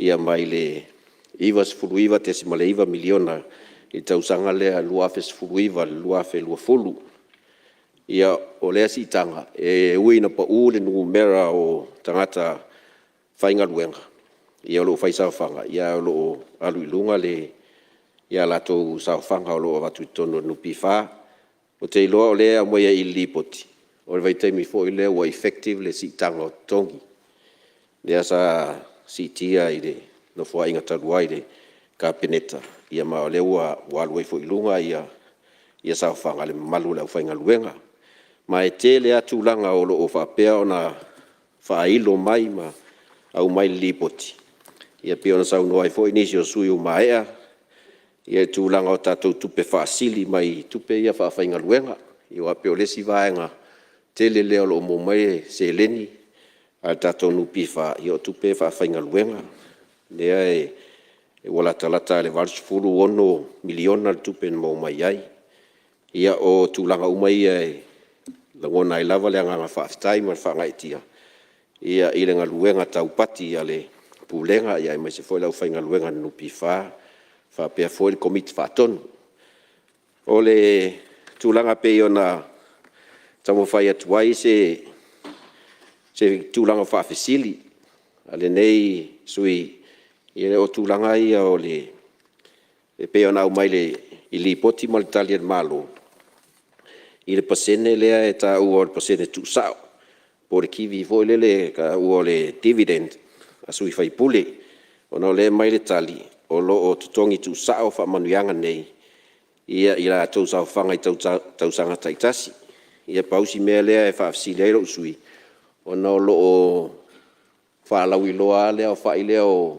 dividend sale malu la fainga luenga la tele le tau sanga le pe ia 20% le sa tu ina tu la fainga luenga ia ele o maua la po me foi ia se fa sa o mai ia pe e entai toi foi ia fai pule ile 20% le ia pe se foi se la 2% ia pe o nai vaenga ia fa fasile tu pe ia fi manino ai lo sui ia pe 20% le malu la fainga luenga la tele ia pe iva pe se fulu ia fionga fai pule ia pe o tulanga le fi fa manino ai o lo ia fo tulanga le tarsanga ia le o sa noa ia tai fono le komiti le lo nga fa manuanga ia fa Palemene ile se fulu 5% le fa tu mai le komiti o tupe ia siti ai lunga le sa fanga asui fai pule ia o le na sa no fo ile tai nei tu ia to no isili poti es fulu fitu decimal 3% sa recommend se consultant o taunga nga ia ile ia sa fanga fai pule ia ai ma o fo nei tai misa fo tato maluta ia tata no fo maisi o so fai pule pe ia wo se fulu ia lai o si e lunga le ia se uma fa sa o mai ai ia nga se tala no mauai tata no nga nei ia le vaenga le ka ko justice le vaenga from sino ia o tele ma ua pe sa ia pe mana ia la tata fo fitu te si moltolo ile lus fulu ia o te loa ia le sa no le e fionga sui fon fitalai tai fono komiti le ia to no le fa fianga le sa no ia to la mai se tu langa fa pe se la to fa tuanga ia tu sai foi maleva nga langa le wala nga mai komiti le o tupe ia es full 5% ia to no te le se tamo fainga le al komiti le lo nga fa manuanga ia al Palemene ia lo pe o atu o le ile lo se fulu ia la fionga pe yo onai fa fasili ia o manatu le nei tu malo ia tatia pe nai fief manino ia mai se fo le nganga o le fa ftai pe o tu inatu ia ele minsta komiti fa tonu ia mai se fo pu lenga mala au fainga luenga no pifa ia tu sai fo i mali poti o lo le ma me nei ia ui ai tu langa o pangatia le atu nui i fa mai ma tu langa u fa pe fa titia le au ngadu lue ia lo nga i pe lunga le ngadu pe luma ia le tamu fainga o le fa fainga luenga ina o tu per no pifa ia mo mai tu langa tu fasilia ia o le tamu fa tu le nei tu malo i manuia to engal fon manuia lo fionga fon talai fa tai malo aftai mo le saunanga sui mamalu ia na se fautuanga pe anu fo la nga o le fai ma mai tatu talo nga fo ie pe a tatu tatu no tatu malo longa ia e manatu no fo le ia le mai fam talanga mautu la o le fa fonga le mauta ma le tino ia ai fautuanga na batu no fo le to fionga sui mamalu ia vanga na lava se me o mautinoa ia no talo noina le ma o mai lumo mauta o le me ni ta fuile le satala no ai le o mautinoa la ngai fa se na fa fonga nga le tino ia ai stemi ia sa no manino le fionga mista ma le telefono ia poi lavo ia vanga ne fa manino le vanga ni te se fa fonga nga le tino ma mota ia te tula mai suio vai monga no mertas tai mo la fionga le o talai ia fatau foi nei tu malo mo meo tai fono mo la to li poti o tu ina mai tono le Palemene. Mo le nganga whaftai ale nei tu malo i le whionga te fono komiti o tupe ia e mese foi le ofisili ma le pulenga o le nupi wha. E tau loa le nupi wha e fia talano umai atangata. Wa o lesi tu tino leo si o tātou malo lo tua iai to tele o le atunu. Talia foi ma le nganga whaftai le matamata atu le nei tu malo i whautuanga le ar komiti. Pio le tūlanga whautuanga mua ina ia whamalosia le auina o i tālafu. Ia o le tu alalo a, ina ia mawhai ona sila totoa le matanga luenga i whatinonga o i tālafu. Ia wae maua ia whape e leo le leile auina o i tālafu ia pesa iaini a seta sa whamau i tālafu. O le tu alalo le nā, o le tūlanga le whautuanga lona lua ia matulenga nga whaftai le tūlanga lea. Salo New Zealand e le eni nupi wha. Ai le se tangata whainga luenga i New Zealand e le mwhaina maua e le ILD. Ona e le stala ma tangata whainga luenga. E tau fwoi lana whapenase wa ai le nupi wha i nei. O lea e whainga luenga ma tangata o le polenga le iai kampania e le umwhai ona tuina i tatonu a tatongi po nupi wha le au whainga luenga po e lo ngā lulu ei. Pele foi o tātou tangata e umaloa e tau dalu nupi whaapo a whaisana le ase mea in taito ai. O laula tu alalo i komiti, ia se tam whai e awen whasalanga i kampania po e foi o loo whainga luenga le mamalo le atunu ai le o mawhai ona koe ngā me whenga le kipi anu nupi wha matu. Ai tau ana i aintu langa a uma, ia matutuli roa ina pea kampani nei whainga luenga i tangata. Ai le awe ina le nupi wha le mea tau na ame iai ina ia mawhai ona a ngai atu le tangata whai saofanga. La ua o i lunga lana saofanga le mwhainto e whaisana no ngā tupe. O le tūlanga wa mai le whautuanga le komiti mo mea o mea nā whautuanga le sui a whaipule. Ia e langona le nganga whaftai ina ia mawhai ona sila ane le tūlanga le i pasene saofanga ia tipi e o tātou tutongi. Ele tala noa ona le foi ele komiti le ole na le usau no sui fong fitalai a le wa mai tono le fautuanga le komiti o tupe ia e avatu ale tu alalo le nei tu malo ia a fa pe o sila ia tatou tai le atunu ia amata me mai lunga si ilunga le ao le malo ina ia mafaiona in taito le tolus full pasene ia lui foi sui iao fa pena ia lui foi ia tatou o faipule langa e pei e vai mo lalo e a tātou. Ia e le nganga mal tu alalo. A mata tātou le lua sifuru. A lua tu sui au lufu lima. Alu leo le malo le tolu sifuru. Ia e pei lea mai e whapenase vai sifuru lima. Ia o teimi nei le sifuru tātou. Ngā lau ngututusa tātou ma le mele tipi ei tulou. Le o i tangata whainga luenga. Ao tātou o ta itai o le atunu.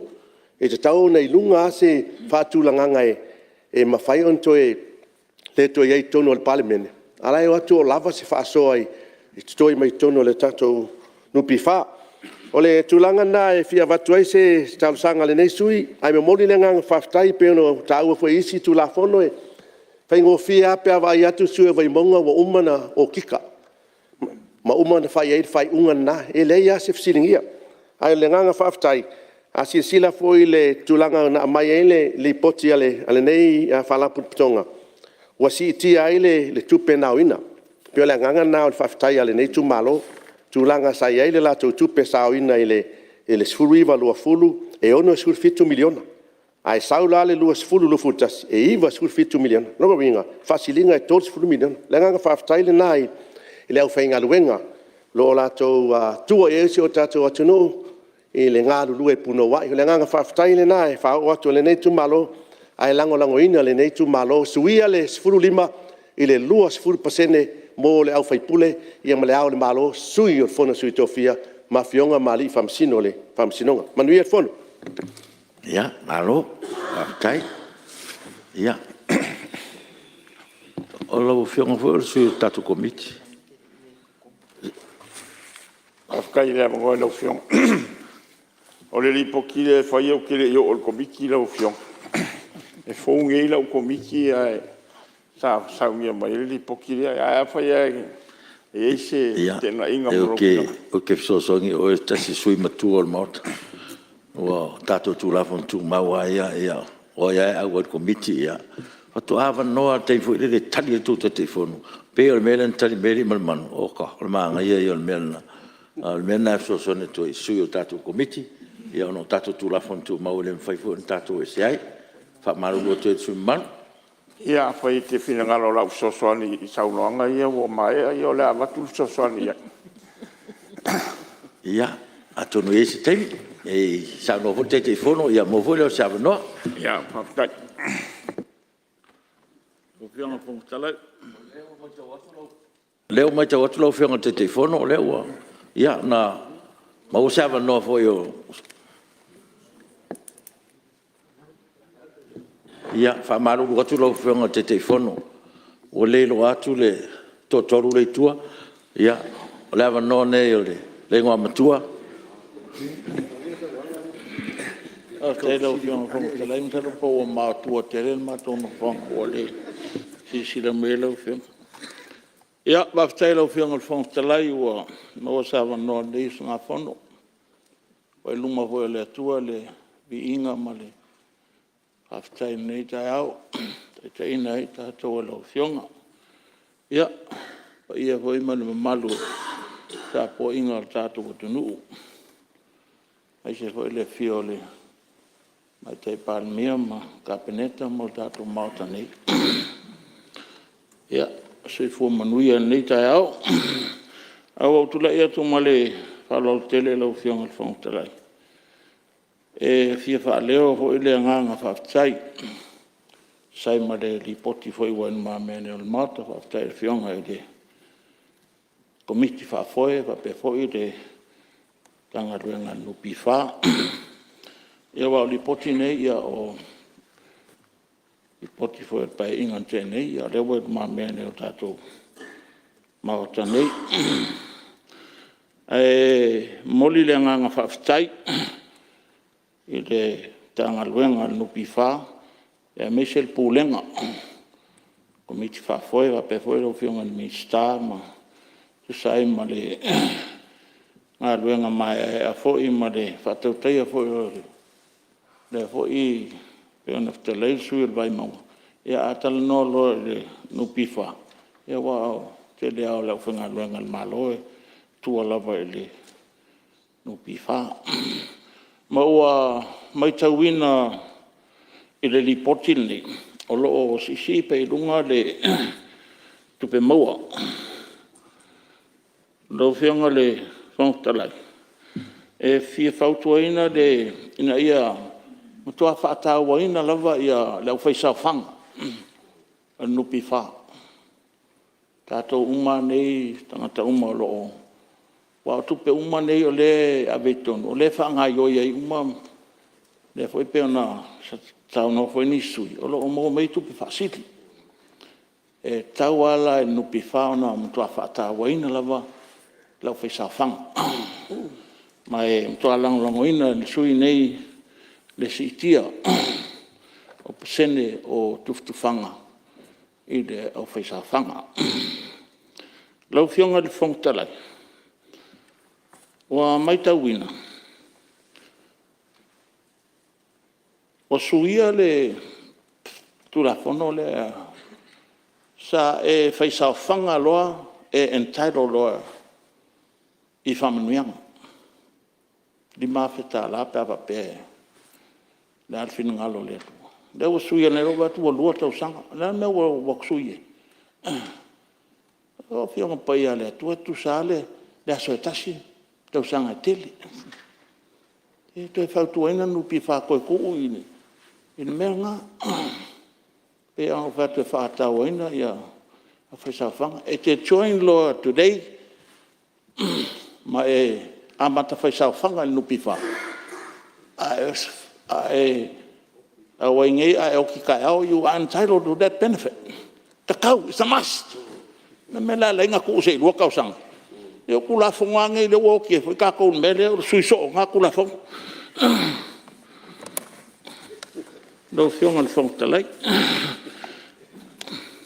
O le fautuanga na le komiti fa foi no pifa. Lo tu sai ma le tau finangalo. Ia o tele to fia tau tala foi ni se mta upu ia pe ona iai ia mta upu a sa no eni su ia fai pule e mo le leia i pasene ia o le pensione le a tatou Palemene. Ia ono le recommendation le ole kon sale fa pitoana o mai fa foi le ia la tau fautuanga le full fitu tesimal tolu pasene. Ele na foi o sa no le te fono il comiti le tu la fol tu mau. Da ia se tem ia ato no li poti le ole lo afe suiva lo afe lo sfulu al li poti le la sa une tau comiti le la sa ele fia le ia pata lia mal faftai el tato Palemene ia lo fiona fontalai o si sa o le ma tu ina tu tato tau po foi wel ma me ne morta ia fa manuia tele le tu te me to la to fontanga faftai no faftai ia la nole lo fiona le telefono ia mo dia tu fa malo ma faftai no fiona fo faftai mo le ava no faftai foi no fiona te te o le tuangai pe foi a fiona o pa auma foi ava ia pe foi a sula manaia ia ma tamam tua ia ale ma lo faftai mo fautuanga te leao nei vaenga to o mai ia mai fautuanga ma fa malo i o finga luenga ma lo faftai ai sei amata tuala ile sidi leao le ala o fiona te ta i o le tuangai ile fa manianga foi fa Palemene paseni e pe ne ta o le a tali e toile min sta pe o le temi va toile tali o le tūlanga pe ne siringia le pasene i le fautuanga le sulima pasene ia o te langona o nai te o mai ar fisiri a nai tu te iei komiti le pe na sa no pa au tali fa tasi e toile lua fa se ama o pa au i le tūlanga lea fa tatia o le temi au mai ei le lua tato wo na wa le wa lu le mato wa le wa mai lu mal Palemene ai fa fitai ma lo lava le langa i melei ele o se me o fa le ton le o mato avatua a o le temi mai e lu li poti ia ele ai fa fitai tele a le wa tali fa tasi e tuai male siri a o pa au le o fiona te tai le tuangai o le tūlanga ile mana ia fa fitai mole langa i mele leila o fiona te tai pe foi le tai fono la to komiti te o ma ua tuai i o na o to ta pena i seisi vaenga siri atu ia i longa i se ai a faina le tūlanga ma lo faftai e o foi i nai vaenga tu pepe ne ta ua lo investi Australia ma fiti ia sa leila o sa noanga ma lo faftai o le tūlanga i le foi ava foi ava ma lo faftai tu sa fisili sui fai pule i o te longona na la vea i na male ma le tali ale tasi le tali fa tasi atu ele fionga ile minsta le tūlanga le fa manuanga fa pena foima na o fionga sula manaia na ela vea fa tasi atu pe atali atu minsta i tūlanga ina fsiringi i tūlanga fa manuanga pasene fa pule o le tu alalo ma le fa malo ala o fionga ale malo fa ftai le matawatu ia o na ia ale langolango ia ma le fa malo e tu sa ole tūlanga i le lua pasene lea na o i le lua tausanga lena e sauno aile suia inga le wai ai ia mana ia fautuanga whatatia mai a pena fo i le fautuanga sula manaia i lau tu alalo mo le i le vaenga lea peone e taua ia o le ai nena mai fautuanga i le tatu nupi fa ia o le tali ale tasi tatia mai lua finangalo ma ale ia titilo e tato komiti ai ma lo faftai te langona ia salon pauio nai vaenga o le na la vea i famatalanga na siringia tato ia ma ai pe tele lava i le fa malo ma le faftai tato o fainga luenga o lo fatinoina ia tiute mga luenga o tato malo le mo le toi fa malo ma faftai tele i sui malu na a fea ia tulanga ia o fionga fonfitalai amanu mai le tuai alo, faftai, sa no lau fionga le telefono ia, lau fionga sui malu mai anu amanu tas, Tas fu sul komiti. Pe te langolangoina le ia tori poti. Mas so finangara. Ile mako kai fongo mo langa fa malamanga ia le ua au fatasi e manongi le lolo tu sai fo in fotanga a pa wale al me langa mai li pokile me ia mo tatou tauna fatati ese ye se komiti tala loina nei mea e u tatou ki tala loina nei ona e mai tau ese lava le tunu e te aula ia le ua sauta malo le wale so se pension fund la e mana o mia e tangata le ta o actuary sawe to e su e ma faile me le ia lana ripoti le o tangata la le mo Samoa malanga mai faf le lawa mai na fautuanga ia ai o le tato maot ia le ai tato te la unga le tauta soifuanga ia toi tu ot nila me le nau mai su i fai pule ia wati le le lunga tau soifuanga a mea na lomi maria tato stem mala ulia me o benefit ia death benefit mana ia te le fautuanga le wa mai tauto e loilo le komit fa foi ia tato lo umara ia fara velave ia tupu i le toenga fatia tupe le se tau mafatanga mo le fa moi ia se itoe se sila ia le komiti le vonta uan mele ai le mulfanua hotel ia o le ae vai e toai tausanga uma e ngaua mai whaoringa mai a le tūlanga lawa ia le investment ia le utatoa ai uma ia iwo ia si toi su e tauna whaisi komiti su e lemia i la ulea vai ia i le anga i luma o le tatou le anga so se tā la e ngau tupe tangata ta ua tatou puti o tupe le atunuu e le o tūlanga i o loan o le members loan le arwe whai le nupi wha e wala i titi ase awa noa i le anga e loan fo le ilunga o langa pasengi o langa sa whanga ai ala na ngau ia nupi wha o loan ia te tala i tua i tanga tala u tele ni business le ala e tūla i maile melea ia le ua umana loan a le uka convert whasia ia le ae se mea ono tūla i mai so e taulanto e wawa ai e langa tele tupelea ia pe ona i so swani la iti ala u fionga sa ia ai langolango ina ale sa unanga le matou teitei fono ia pe to te lana al whaftai ia ve foi lan le ia no whaftai ia ile pulenga lupi fa ma le whainga luenga ma longa lue asi to va vai le tato pasene ia faalu e amatalo la e o mai le general reserve fa tino i mende e lo nga wa makang fa le kong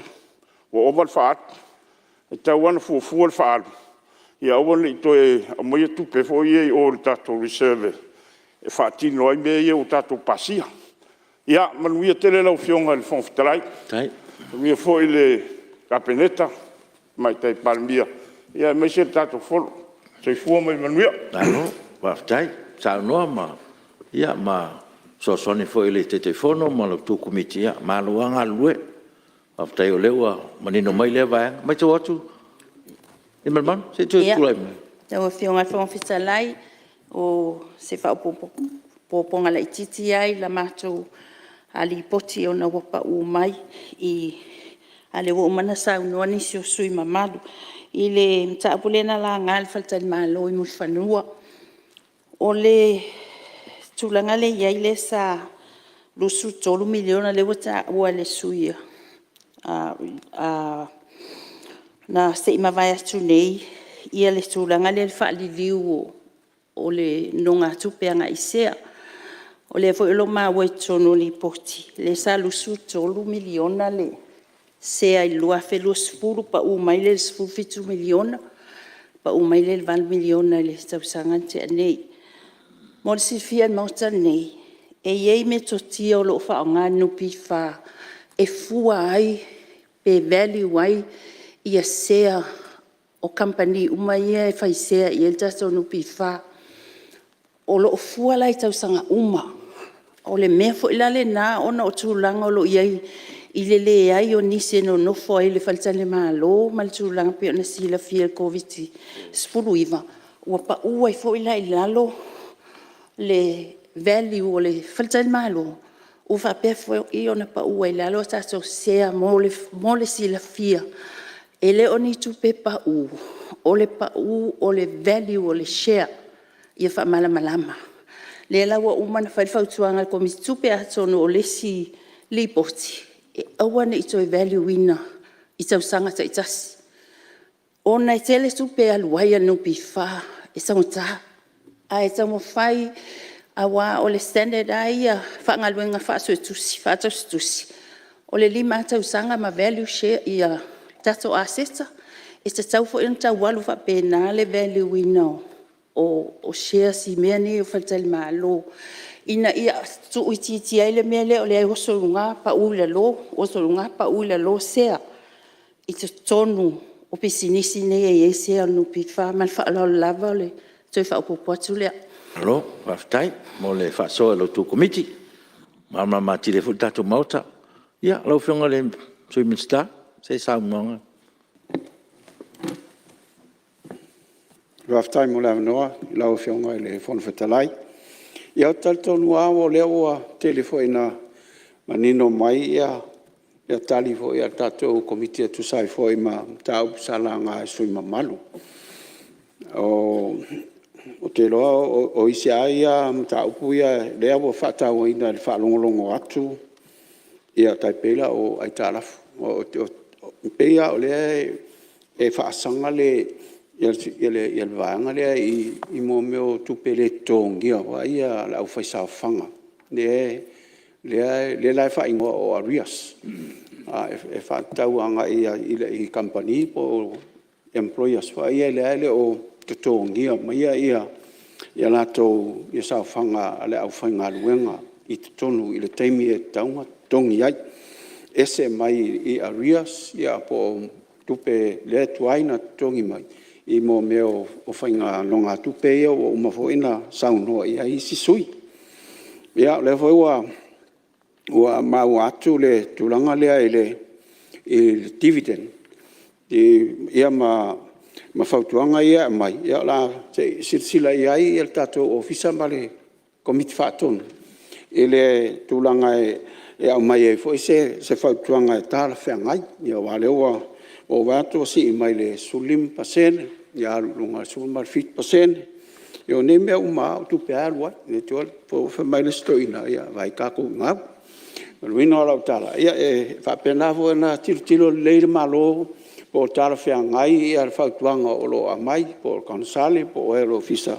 Ina ia mawhai ona whaau au.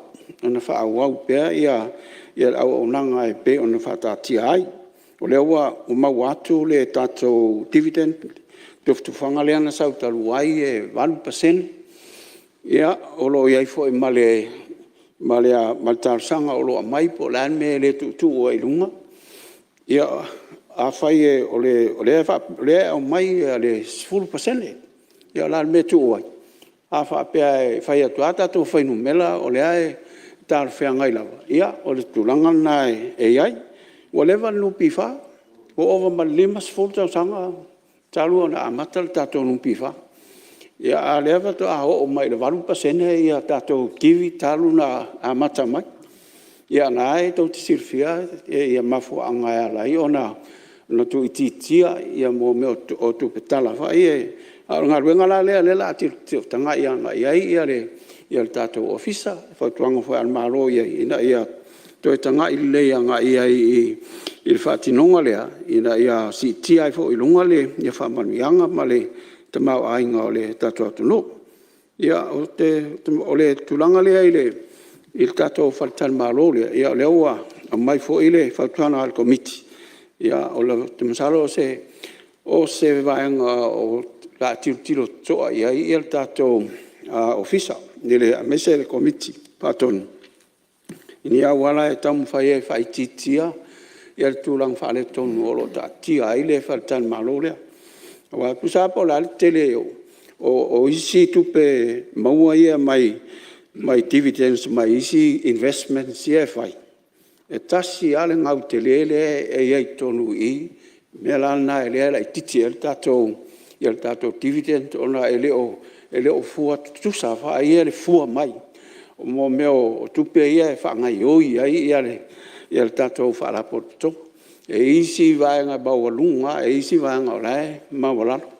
Ai o le mafuanga lana lea leina wheme me ia I solo ia mo meo o dividends mai lea tausanga I lea tausanga. Ai whaftai mo le whautuanga. O lea ua maua le atu le tatou ofisa ma le tatou komiti whaatonu. Apia fo I male malmaro ina ia le anga luanga I se tūlanga e a fo le e tamu whai ai ina ia le atili le au nanga tatou nupi wha. Man whaaloa lawa, whaftai. Malo, whaftai, saunoa e lau whionga le swimming star. Ia, lau nore e lau whionga te whono mo le tatou lafu. Whaftai lau whionga te whawhitalai. Lau whionga te whawhitalai, o te whaatū le lafo, ina ia whaamaunia e whono au, te pepa Palemene, lua olu tolu, nu mela sfulu loa. Li poti e komiti o tupe maua ma tupe tongi I le pepa al Palemene lua olo tasi lua olo lua nu mela sulfitu. Li poti whaare tausanga al whaapatunga tupe mo lumana manuia o tangata Samoa mo le tausanga whaare tupe lua olo tasi. Alua sui malu mai le whanga mwhale ase la sili po la wha mauni le lafo o e fina ngalo e sao no mani ioe. Au ese le ai ua manu malo le ioe. Tula me lau whionga le swimming stamo lafo li puta le malo. Lau whionga e le whonu whitalai o te whaatu le lafo ina ia wha maunia le whonu au tali al malo I whautuanga o le komiti o tupe maua am tupe tongi pei o na tō lau wina. Alua le whionga le minsta so I fua malo loina ma le minsta o leo. Sili pa la wha maunia le lafo e fina ngalo e sao no mali ioe. Au ese le ai ua manu malo le ioe. Tolu, pepa Palemene lua olu tolu numero sfuma tolu. Li poti le komiti e tupe maua ma tupe tongi I le pepa Palemene lua olu tasi numero ono sfuma valu. Li poti whatausanga al whaputunga tupe mo lumana inuia o tangata Samoa mo le tausanga whatupe lua o tasiva lua o. Tolu pupuitasi pepa Palemene lua olu tolu numero fitsuono tali al malo I le pepa Palemene lua olu tolu numero sfuma tolu. Li poti al komiti e tupe maua ma tupe tongi I le pepa Palemene lua olu tasi numero ono sfuma valu. Li poti whatausanga ale whaputunga tupe mo lumanai manuia o tangata Samoa mo le tausanga whatupe lua o tasiva lua o. Tula melo whionga te whono o komiti o tupe, maua ma tupe tongi.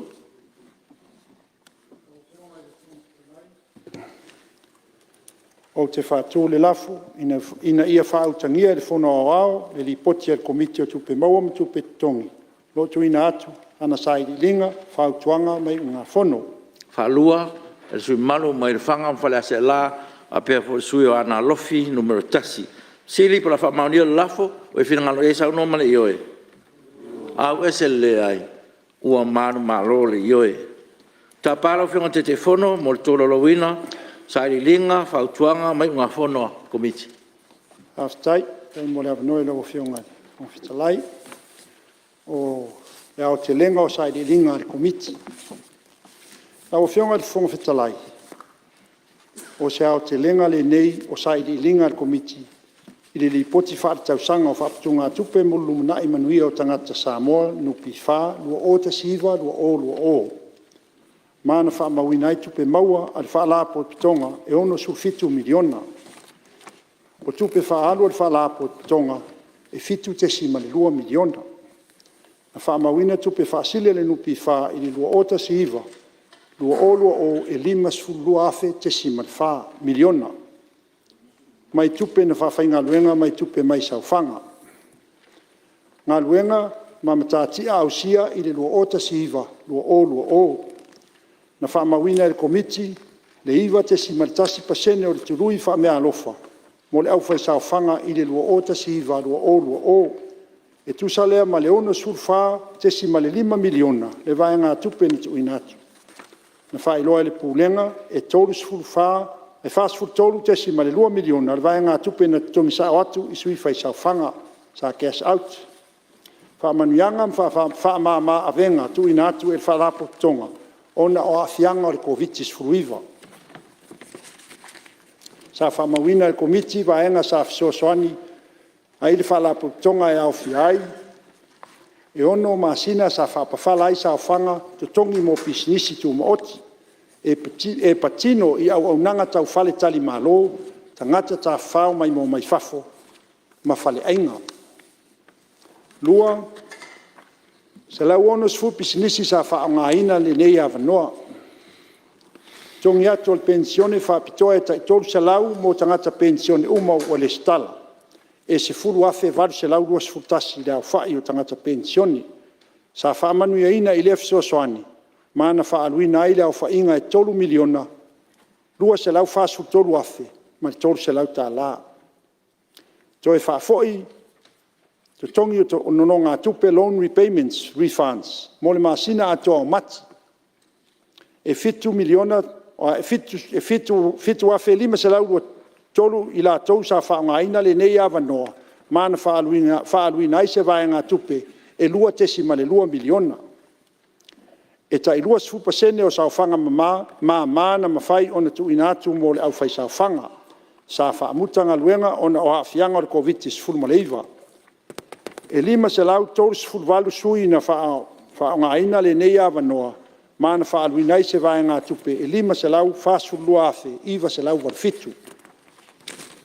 Whautuanga mua. E whautuaina le komiti e whaala po tonga ina ia whaia ni te unga tala whea ngai o le tū la whono au tū. Ina ia launga te sia ai whaamanuianga o tangata whainga luenga. Mali mamalu le ato nuu o lo whai sao whanga tu usang noa me o voluntary members. E au whiai le au whai whaatoanga, whai whaiva, whai si au tangata whainga luenga, inga luenga whaavai teimi le RSE maisi. Whautuanga lona lua, e whautuaina le komiti whaala po tonga. E whaini whaala uloa, whaamanuianga e ngawaa iai le au whaisau whanga, tu usau noa, voluntary members. Ina ia mawhai ei ona whaataua, e lea fwoi vaenga o le mamalu lea tunu, e le ngata i Samoa nei, a o whawhatu. E o lo fia avea mawhaisau whanga tu usau noa. Mo le whaala po tonga awale lumana i manuia o tangata ta ito tasi. A inga Mulinu'u ai whapea fwoi, tupe Mulinu'u wha, tupe maua Mulinu'u wha. Whautuanga tolu, e whautuaina le komiti le whala po tonga ina ia ilo, pe o mautinoa le au whaisau whanga o lo malu puipuia, masaonga le mu whatinoino, whatinonga tau tupe ilunga o awala whaten kolosi, o le online transactions. Le unga whono, o whionga le whongwhitalai, ile mai ai o ilonga le komiti, e whautuaina ai le whono au ina ia whamaunia, pepa le Palemene lua o tasi, nu me la ono sulvalu. Li poti whaatausanga le whaapatunga tupe mo lumanai manuia o tangata Samoa. Mo le tausanga whaatupe ni whaewina i le asotoris furo yuni, lua o. Ma whaala lava. Alo, whaatai lau whionga te te whono. Ia, tā pālau whionga le swimming star tātou nupe wha, mo le tali le tātou malo.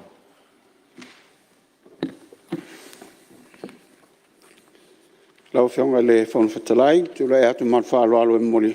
Tu ina atu ia tali pe o na siningia el komiti. Whautuanga mua. Whautuaina el komiti, whala porpitonga, ina ia whaia ni teuteunga tala whiangai o le tula whono au tū, ina ia launga ta sia ai whaamanuianga o tangata whainga luenga, man mamalu o le atunu, o lo whaisa au whanga, tu usau noa, voluntary members, e au fiai, le au whai whātuanga, whai whaiva, whai whiau, tangata whainga luenga, i ngā luenga whaavai taimi, maisi, o le tali, ua whamauina le whautuanga. O le atu ina atu le whautuanga e le komiti whaatonu, mō le iloinga. Lua, Whautuina le komiti il whaalapotonga e whai ni whaalau iloa o whamanuianga o anga waa i aile au whaisau whanga tu sau noa ina ia mawhai ai o le whaata ua le vaenga o le mamalu o le atunu e ngata i Samoa nei a o whafo atu. E o loo fia a vea ma whaisau whanga tu sau noa mo le whaalapotonga au alu mona i manuia o tangata taito tasi. A inga manu ai whapea foi tupe maua al nupi wha. Tali wa whamauina i al whautuanga. Wa iai le whaasiringa o numero pepa o whamatalanga mpolo kalame whalau iloa al whalapo tonga ma le tolu tau sang taluai. Mai ai ina naunau ta inga o le a whaau ai whapea.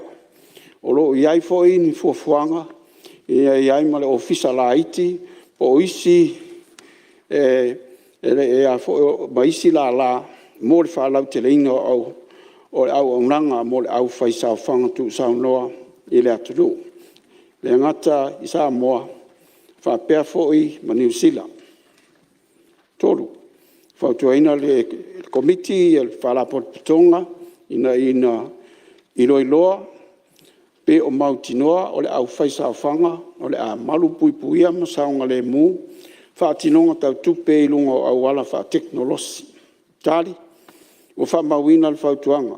O lo maolunga le tūlanga o lo malu puipuia, saunga le mua i awala, o lo whaatino ai ngā luenga le whaalapo pitonga i awala wha teknolosi. Ma whaaloa lawa. Talo, whaftai le saunanga wha mamlama lau whionga le swimming style no pi wha.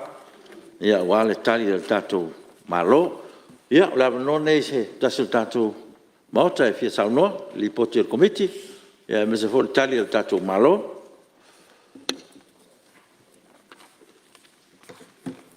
Ia, tula me lau whionga te tai le tuanga. Ia, whaftai lau whionga ni, whionga talai, e le mātau watu ia pei tai tusali poti lena, se mawai atu nei male, li poti le nei.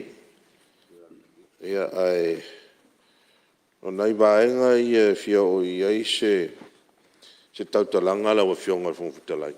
O mo tului, pasene hoi mo interest rates, o tuina atu dau whaisau whanga, o lo whaila tu no ngā tupe, e mantua fwoi ia, e leo pōseri lo leo whaisau whanga, o tupe tonu pi wha, tupe la whaisau whanga.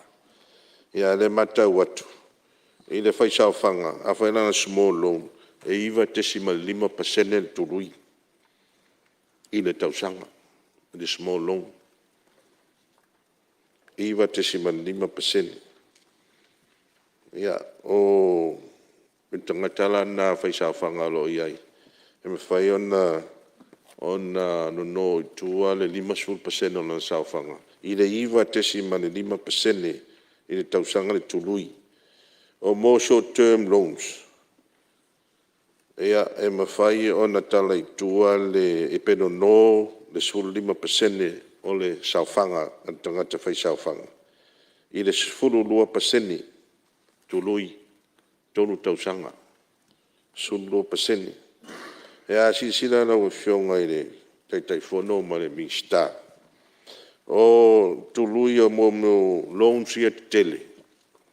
Le fa upo mo large loans. Masalo ai o no ngā tupe e whai mo company mo investors o ie o lo investi ai ia tupe tato no pi whao, tupe lau whai sauwhanga.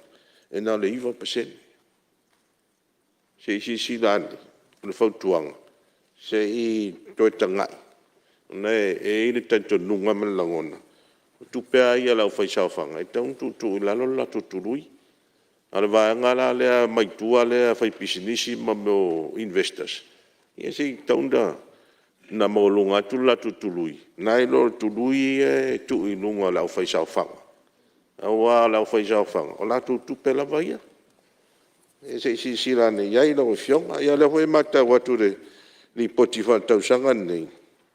O le iai le iai le tupe whaina tutongi le lau pensiona. E tasi ale one off le ta umai tolu se lau tala. Ia ele mwhaini whaawau nā tolu se lau tala. Sen mana ia fain fa au. Ma le vai atu. No si pe luna tu pe facilio tato no pifa. Ia pe ole tano atu le mal fa lol. Alo, whaftai, mole, sa fo lau whionga te le tuangai le, tu so le poter committee. Ia, mai tau atu lau whionga te whono leo, wa na le te le tuangai, ia, mole, whaamamanga, le sim tau tala ngale, sui malu le, whionga te le tuangai. Ia, malo whaftai, lea tu whaamalo i lau whionga te tai o le tuangai. Ia, na amata tu tali i le tato small loan e hiva te sima lupa seni. O le whatartanoanga ma le pūlenga i le mātou whatarnoina. O le lātou sa ave ei le mātou whautuanga, o le lātou mau, na au mai. O lātou e pito i la ititi a le lātou pasene i to tonu wharitupe uma. Ia, sa whapena fo ilana o to e tali a fo iai Morsi le fia e malu tātou Palemene. Nau to e tali fo e ai le pūlenga. E le ai la e le o lātou e maulano le lātou interest. E iei si wharitupe i pasene ia. E valu pasene le lātou. Ia na tu maile o le lātou tali. Ai o atunga lunga umai e te tu ina maila o fionga. Sa whapena na o umai e matou tatanoanga. A le ma nei ala fautuanga, ma nei la mainga o fautuanga. E le atu tilo i aile ma to tu inatu se fautuanga i le lato komiti faton ai ma lo faftai mo lo fautuanga i le sfulu 5% le a le tolu tau sanga ia o te tau ma tau le vaenga lea i peia o tatou kampania fo i o au vaenga ia te tele lato nonga tupe au fai business le leina ave e su 5% a le iwa te sima le lua lea pia na tatu tangata fai ngā ruenga o lo no ala tau tupe i lunga o lato fai saufanga o lau saunoanga i le toru se lau ta la leana fa one off mo le soani ona al fa mai ia tatia mai lo fautuanga na se i to e watu i le komiti faton a tonu le si tato fontanga ia ua mau atu se tali le lei e whawhiawhia nai le pa ia mal mamalu le tātou atu nu. Ia mai se foi lau whaafonga, whaaftai lava. Alo, whaaftai, lau whionga te whono, se tule mai lau whionga le. E si mea lau whionga te li tuonga. Ia, lau whionga, ne nana whamanino tuasi vanga lea e. O leo te whanonga kumasala le maua le le whionga te nanga le sauni le whionga minsta e tali mai. O le sulim pasene sa tau mo short loans. E me fai ona tala i tua pe no i tua. Sulim pasene o lau saufanga. A o le tului e tuu ia i lunga. Sa no. E se fulu 2%. Pe le winga na le fisili le fai atu. Ona e mo meo company te tele. E la i titi tului ave iai. A tangata fai saufanga i anga tupe. E mo lunga tului le ave iai. Si la ne fa mole le va fa tua si la ne ai aftai ia te tu me lo fa te lo aftai ia le wa to ma watu le wa se le fa ma una lalo le wa to ma wa sa o short term loans le va en alea le e fa ma tu yesu 5% ona la fa sa fang ia ai fa aftai mo fa tuanga talia ma si fia fa aftai ia, lau whionga le swimming star, tatu nupi wha.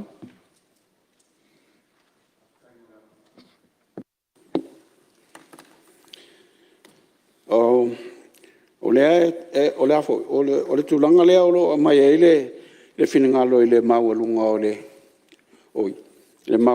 turui mo no ngā tupela itia. I lona au te lenga lava i tonu o le industry ni ele e tile lava ina ia e tamuta lava le whatinonga o le ngaruenga o mea tau no ngā tupe ai me se apea whapea o mo te mai o mo small loan no ngā tupe laiti e tamuta no administration na wa te ngaruenga e whai e ala i titile ia le a whalele ia le tupe le e mo mai ai e le whapea la o avatu ai se se ia se whamtalanga wale le whapea a mea solo atoa ia le taltonunga lea I isi whaltupe. So wana o le mau atu ia le whautuanga ona o sui o le tatou paisau whanga lea ave iai. Ia le foilai tilo atu iai. O le baanga lea sifulua pasene ia o le ave iai ia a sifulu 5% mea whangatai ia o le range o mo latou tului ia whaatifa tulanga mai le nupi wha. Ia me mo aina ia tau mawhai ia maua se tupe whaasili wale le taru whea ngai. Le alai maua mai ei tatou dividend I le tau sanga. O la taimi a whapeara le tau te tangi sa atu tu I lalo ia tului o tupe o nonga tupe o nai whamama avengai I tatou sui. A saufo I le whamtalang tau tupe le whai unga o tau sanga. E maua lalo la le ia le kiwi e mauai. Ona o le tulanga na wala ititi ia le net income. Le tupe whaasili e maua mai le tului.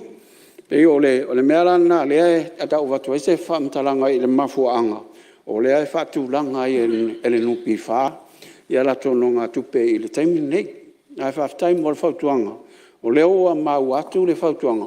O se mtawhai o le a te itoe tilo toa I le komiti whaatonu. I le whaatulanganga o lato tuluia. I mo sui o au whaisawhanga. Ia o alwaanga le ai lalo I foe. O le whapea mo meo no ngā tupe whapisnisi pa uilalo. Ia ai te le la le e ala foina na tu uilalo. Ona o le te leo le lomu lai lawa wa aveanga iai. Ia ona o umi fo ila le taimi e tongi mai ai ia le e tālafu lea. Ma tele ai fo I le whaputunga tupe ale al whalapotonga. Ona o le te leo la to repayments lai au mai. O le mawhauwhaunga alna, o le whatinonga alna o e masani o na whengai ma whale tupe uma. Le fo ilai whapena e fo I al tatou nupi wha.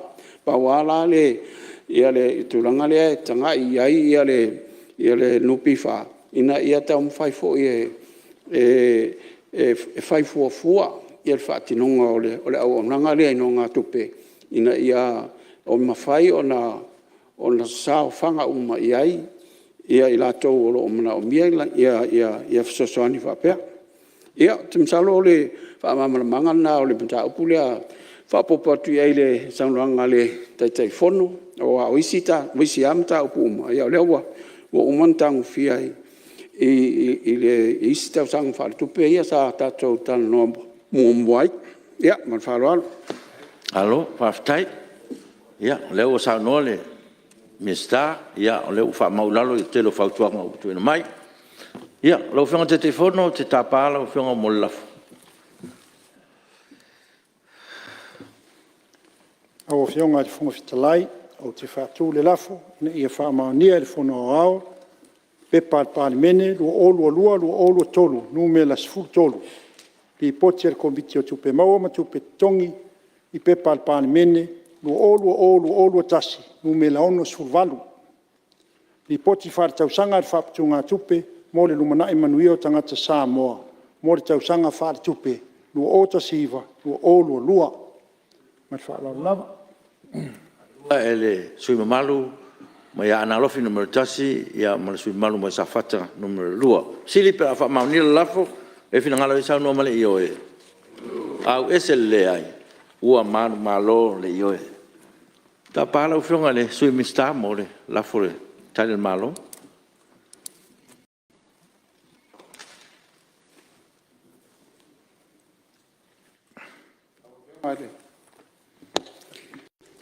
La o whionga le whono whatalai, no te whātū le lafo, la ia whaamauni le whono au, tali al malo I whautuanga o le komiti tupe, maua tupe tongi, pei ona tō laulau ina atu.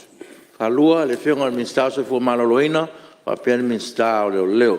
Siri pela fa maunia lafo e fina ngalo e sa no male yoe. Au ese le ai ua manu malo le yoe. Fa, pepor Palemene lua olu tolu numero sfumar fa. Li poter komite o tupe maua, o tupe tutongi, il pepor Palemene lua olu tasi numero fit sfumar valu. Ma le pepor Palemene lua olu tasi, lua numero tolu sfumar tolu. Li poti o famtalanga matala o tupe, al fa putunga tupe, o famanuyanga o tangata nu, ma tutua o Samoa. Mo tau sanga fal tupe, lua o ta siva, lua o, male lua o tasi. Fa pui tasi, pepor Palemene lua o tolu numero fitu. Tali al malo, il pepor Palemene lua o tolu numero sfuma fa. Li pote al komite o tupe maua, ma tupe tutongi il pepor Palemene lua o tasi, numero fitu valu.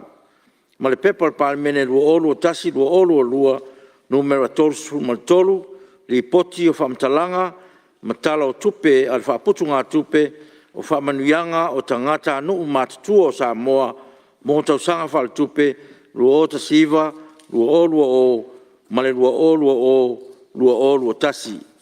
Tule merau whianga te telefono o komite o tupe mauam tupe tongi. O whianga i le whonga whitalai o te whātū le lafo, i nei e whāutangia le whono au, e li poti a komite o tupe maua ma tupe tongi. La tō inatu, ai ana sai di linga, whāutuanga, mai unga whono. Whalua, e le whianga sui malu, man whanga whale se la, wa pēr whale sui o sa lenga numero tasi, ma ana alofi numero tasi. Siripa wha maunia lafo e whina ngalo e sa nomane ioe. Au ese le ai, ua manu malo le ioe. O tapa la whianga te whono, tolo lowina o sa ililinga, whautuanga mai unga whono o komiti. Aftai la whianga i whong whitalai, sina o te lenga o sa ililinga al komiti. Tau lava ina o whailo sa ililinga al komiti, i li poti whaare tau sanga, ar whaptunga tupe o whaamanuianga o tangata nuu mātutua o Samoa, lua o tasiva, lua o, ma le lua o tasi, mo le nofa silafia e le mota. O le li poti whaare tau sanga lua o tasiva, lua o, a le whaptunga tupe, na whaamawina ai le fisoaswani le malo, e suruiva tesi ma le 2 miliona, e whaatupe ene ai, whaatupe ina ai ana ngā luenga whaatino, whaatasi ai ma le vai ngā tupe whaupopo, e 3 miliona mo le COVID-19 suruiva. A wase fisoaswani, mo tātou tangata mātutua, o tupe whaalu le whaptunga tupe, e lua sfufa tesi ma le 7 miliona, o le tausanga whaale tupe lua o tasi, na whaatawina ai le lua sfufa 7 miliona, mo ngā luenga whaatino, whaatasiai mani vaenga whaopopo, e tasi tesi ma le tasi miliona, mai le fisoaswani lona lua o le COVID-19 sfuiva. O tupe whaalu le whaptunga tupe, i le lua o tasi, e lua sfufa 5 miliona. Le au te lenga o tupe maua ma tupe whaalu, lua o tasiva, lua o. I le au te lenga o tupe maua ma tupe whaalu, na whaamawina ai, le lua tesi ma le 3 miliona, le whaititinga, i le lua o tasiva, lua o. Peitai, i le tausanga whaare tupe lua o tasi, na sitia e na tupe whaasili, o tupe whaongana i lo tupe maua, i le 3 tesi ma le 2 miliona. Ma whaamawina ia na tupe whaasili whaaputu, e fitu se lau, 5 sulvalu afe, lua se lau martolu, i le asu 3 sfulu iuni, lua afe, lua tasi. Isi mta upu, tautua, whaasoifua maloloina, na mai tauina le komiti li whaawaupea o sootanga whapaanga, a le whaaptunga tupe malmetanga luenga o soifua maloloina, i le tautuaina o le au mātutua pensione, mo le vaai o fomai mo consultants. Ma le talaina o vaila au, i whale talavai le malo.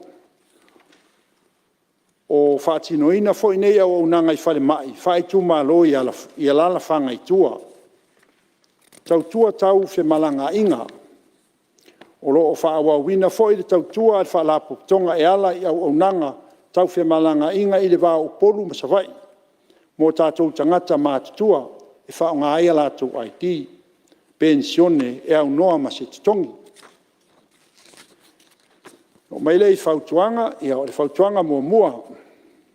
E whautuaina le komiti le ofisa ina ia ngā lulue whātasi, ma sui o nuu, pule nuu, ina ia li poti mai wha mau maunga, o nuu mela o tangata māli liu, ma tangata malanga i ato nuu e mamau. Ina ia mautinoa le au whae o pensioni, e tutongi na atu, e tā ua aile ngā lulue whātasi man matanga luengo tina mata maitai, whapea le ofisa o whainu mela wha mauina, e wha mautinoa wha matalanga o nei wha mau maunga. Whautuanga lona lua, e whautuaina le komiti le ofisa ina ia wha mai o io wha matalanga o tangata malanga i atu nuu e mamau. E tā ua aile ngā lulue whātasi, ma le ofisa o whe malanga inga, wha mautu nei wha matalanga, e ta tauna iaise so tanga, po se link, a le wha ala po tonga ma le ofisa o whe malanga.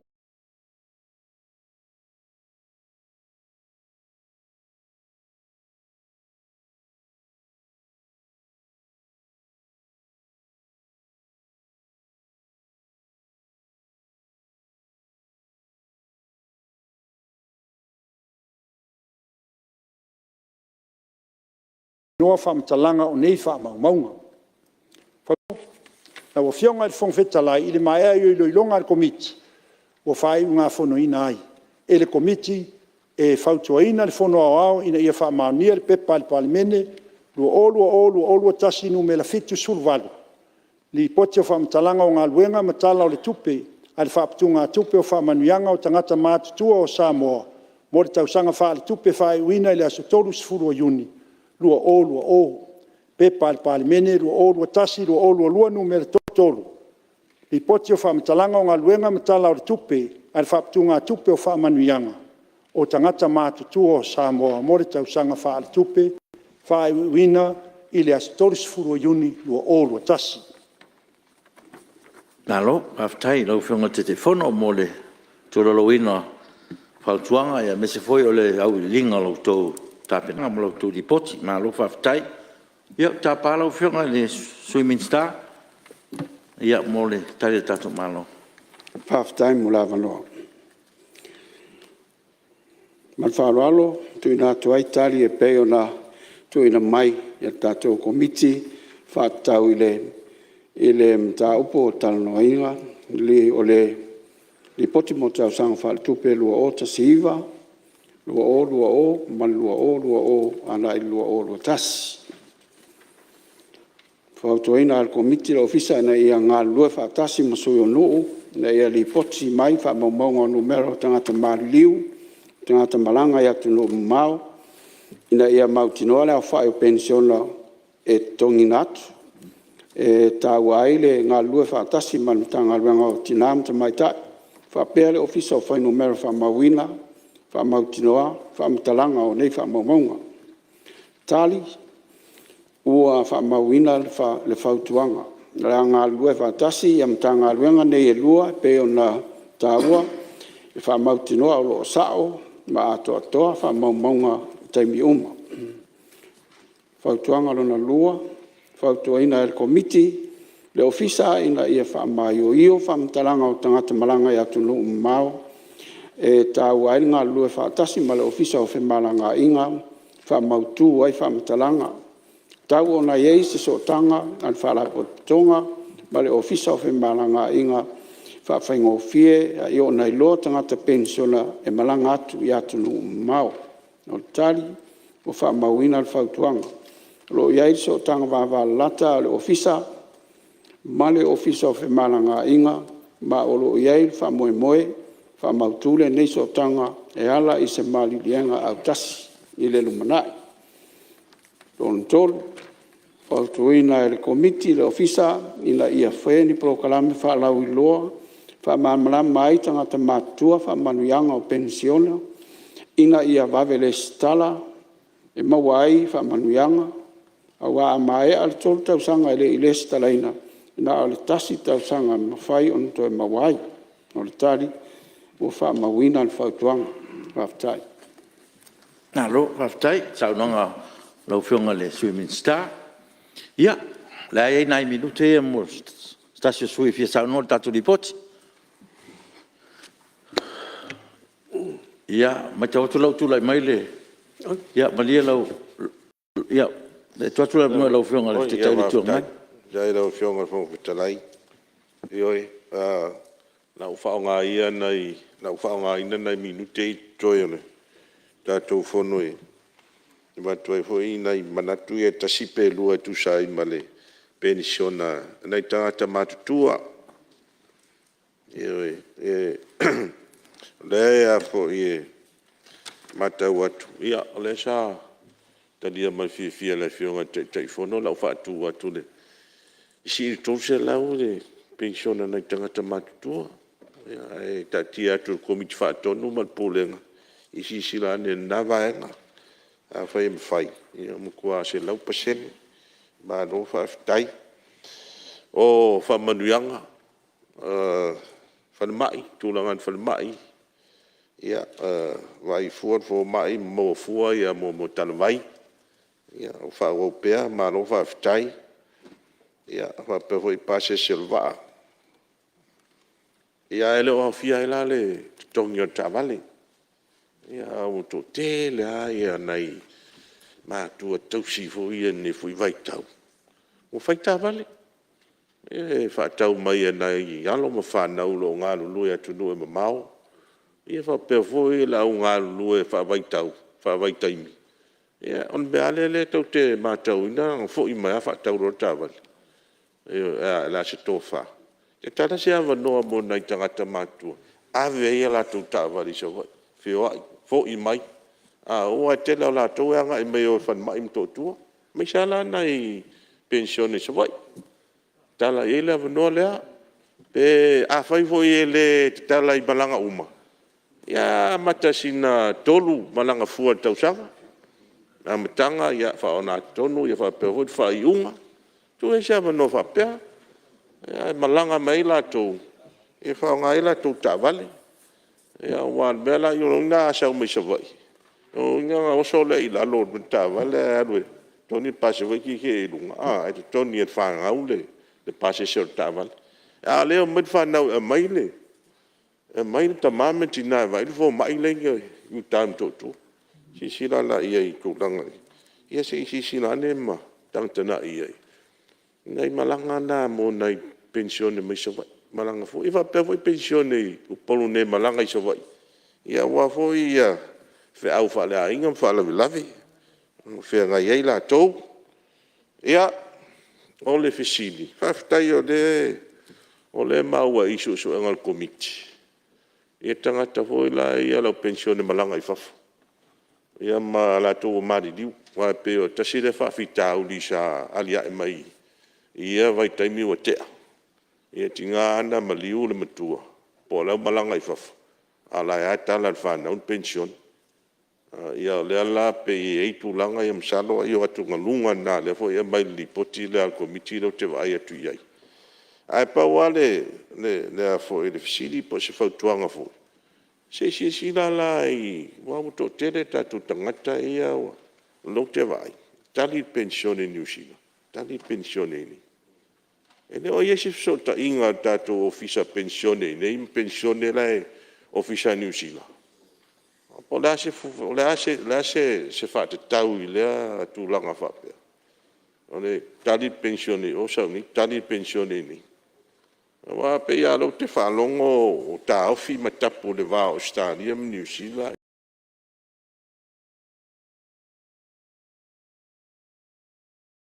Ia, il fa ingana. Au tali le mo o stadium. Au tali o stadium le mo New Zealand. Ia na fa tu fa penastala. Se sila ia I vaanga ia. Ile tulanga tonu le po le se whaingo I na tulanga. Po se whawhita au lia tulai mai. Ia pe ai. Ia lau whionga whonga whitalai. Ia tonu le hoa. Tātu taunu un tātu tai. I whawhitai mo le amanoa. Malo, whawhitai le whasoa I lau whionga le. Te te le tuangai. Ia. Lango leu watu o tulai mai le sui si omu. Ia la ia nai minute mo le sui mamano. Ia tule mai lau whionga le. Te lawa lau whionga. Sui mai si omu.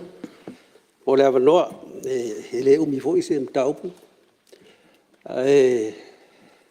o tula ya tu ya na mtaupu ya lewa sa no ele fio ta yo le tu ga yel malo mau te lang lang in foi fa tu ga pe sa no ya le lao o le fa sili lo fio ga le te fono male I tanga tamatua ye malanga I fafo e si mai tolu masina le wa vel malo fata malo e malanga foi se tonga po atu ho pe ngai foi mai e le mo o le mo tau fila ia fe mo le tolu masina le sa malanga I o le mo as fa silina male fa no la lo fionga fa te mo la no lo fa tai mo le fa sili ia se tu le mai vai mo numero tas so fionga le telefono na le tu malo ni fa tau yo komiti ni ma la tu lipoti va vea o le tu alalo e o ofiso tato fono fa vai tu malo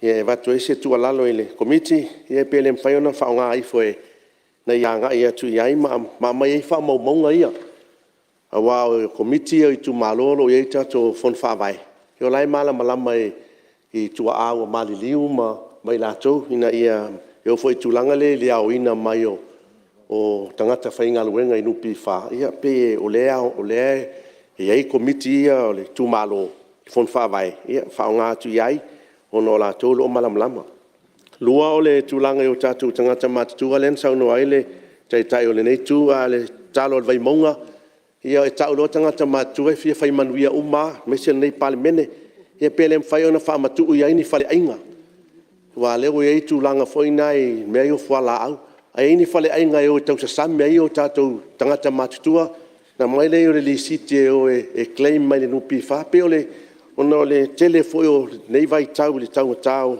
e pe fa pena se mena tu vai monga ia ni fale ainga tau sa sam ai e foi ni ta vale o ai na mai le ko to e tu le nupi fa mai le lisite to e claim mai le tu pelena felo ele ta vale le LTA il taxi lo passe se ma passi e pe le nganga na fionga fong stalai manuel fono allo waftai ja la fa fong mai te fono male komiti ja o fionga fong ja se tu le mai tu ai ngatai ia e mori fa malo di komiti tu sai ho lipoti wi ngai o tangata matua na yo tatu tamama tina matua ale vai ngai tolu no le ir fa punga le fa pe fa tinon po kala me fa laulo e fa mala mai ale restala ino o tatu tamama tina matua wa le ons fun mal 5 tausanga o fa ta wala o ma waiso mana to no upu muli le mai fa tuanga le claim masani ana utan no tu langa le o le me le mo sa vai e atangia fo le mo po ele na ti o lo motu manono feo ai mai tamama tina matua ai la ula tilo le fautuanga pe mfai on tanga I komiti o le upumonia e taunsi tial pension ya tangata lo tu malo le ala le mron tai le anga ele ai se vaenga ele nganga vale le tautala male I se nganga tautua le malo ala ngole tusa sa vai ma upolu fe malanga ele ai tong yo va a le fe malanga I mai o tangata matua tamama tina matua mal mamalu la fe ngalwe ia le fa tu pe ala tu langa ye una pensini ma ele tofu va o fo no mato motu ana tu watu ono fa ta o le upule mul le fa tu angol claim le fo na la ngal sus fo no vai mong ya te manatua tawan mo fa ta o le claim transportation la lo motu mai tai manon fe ai mai mal fe ai yatu ia mal fa tai lo fe ngol fo talai ia o tele abanatu foi I nai tangata matutua ia ai fo ile se sila foi el tato no pifa ia mal tato komiti fatonu ia o yer manatu langa le tato no tate malo ia ai au dia la sotao ia no to tu le no la ufionga te telefono va pe foi la ufionga le sui minsta ia mo tali foi tu so foi ni finangalo fa alia sui mamalu ia ai malo fa time ole tau fengo tatu ngaluenga ne aso malo lo sai fa malo le usfono fa tai ia fionga te telefono mo tapina no tatu lipoti mese o taimi tali tuai mta upu la ngā sui mamalu. Whapera fwis whaftai le pai o kapineta, mo tali le malo i whautuanga tātou komiti. Malo whaftai, whaftai atu i whaururunga mtanga renga, whala tonga tu maoti le tātou malo, o tō whaiva alofia ao, o lo tua iai le tātou maota, malo le unsai, malo fo i usfono. O le a tātou malo lo, tau se ele lofo le tua le aso tai ao, whao wali tātou ngā luenga. Nā se whamanatu o le whongfitalai, o lo o whao au pēr nisi o polkalame tā ua al tātou malo, e peo nā taula mua ane tanga luenga tina mta maitai, a tina e nuu mawhio anga maanga fisotai, mo le tinei o sāwanga, whaasanga i tina mta maitai, maalo ma whanau. O le polkalame, o lo o whatau ai le la e ina, o le la e uriuri i astofi o vai aso taitasi. A tonu o stato saufo i lea i tau whainga, e tinei ai e sāwanga, mo nai tina, ma nai whanau, e tā sanga tuai pa ia o le tātou maota, tātou la e uriuri mai tai ao. O le nganga maurunga, a tau solo mua tātou taitai e tū i luma e una ia malangolango por kalame whapea. O na mautinoa fo i lea, le amana ia e le tunu. Mese ai o le tātou whono, o leo whaasala lautu sao, e mai moa mai aile lorolangi atoa, o se mori mau leo le langolango al Palemene, i le ave seo nei whawhita auli mai si o tātou o tunu. Ia, e tātou te rei tolpo, tāsa ngātu ngan whaaloalo le suis whono, mai whala time samtau, sao nia se talo e wha mai al tātou whono.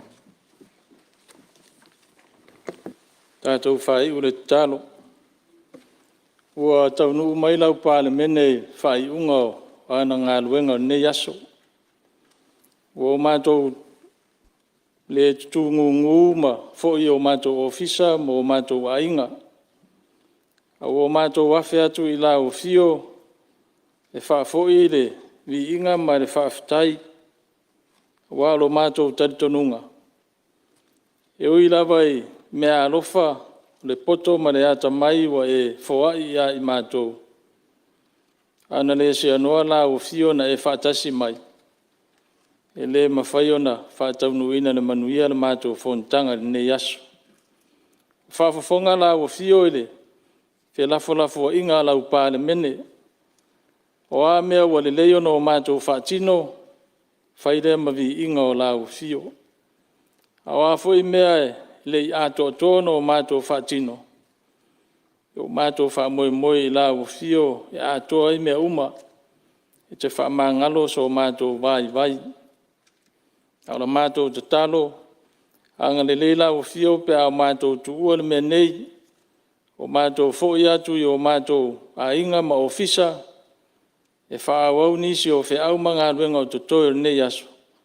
E whaalao e lau o fio alau le au ia. Whamanuia fwere tāpua inga asi o mātou o tunu. A o le manuia ma le file mū o la o fiolo mātou o tua. Le alofa sidi eso Yesu Keriso lo mātou o li ma le whaola. Ia ilunga lea ia i mātou ma le tāpua inga lo o tunu. Ai maiso o lau whanau whātua tua uma le larolangi. Mafutaina i mātou le anganga o la o fio. Nei maso uma e o le whaavavau lava. Amen. Alo, whawhitai. O te whasisilatu wa tolpo nei tol manga whono au whaitu la whono, se au lia le tu la iwa tol sifuru i le taiao a taiao.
Samoa's natural waters are special.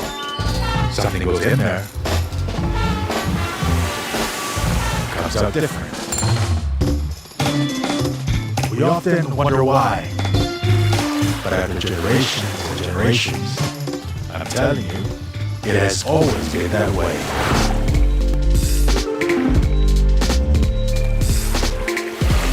Of course, things don't always turn out the way you expect.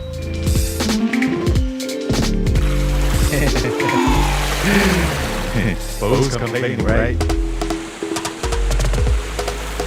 Because these waters are not just special. They make everything better. As for me, this is my natural Samoa water, the taste of nature in a bottle.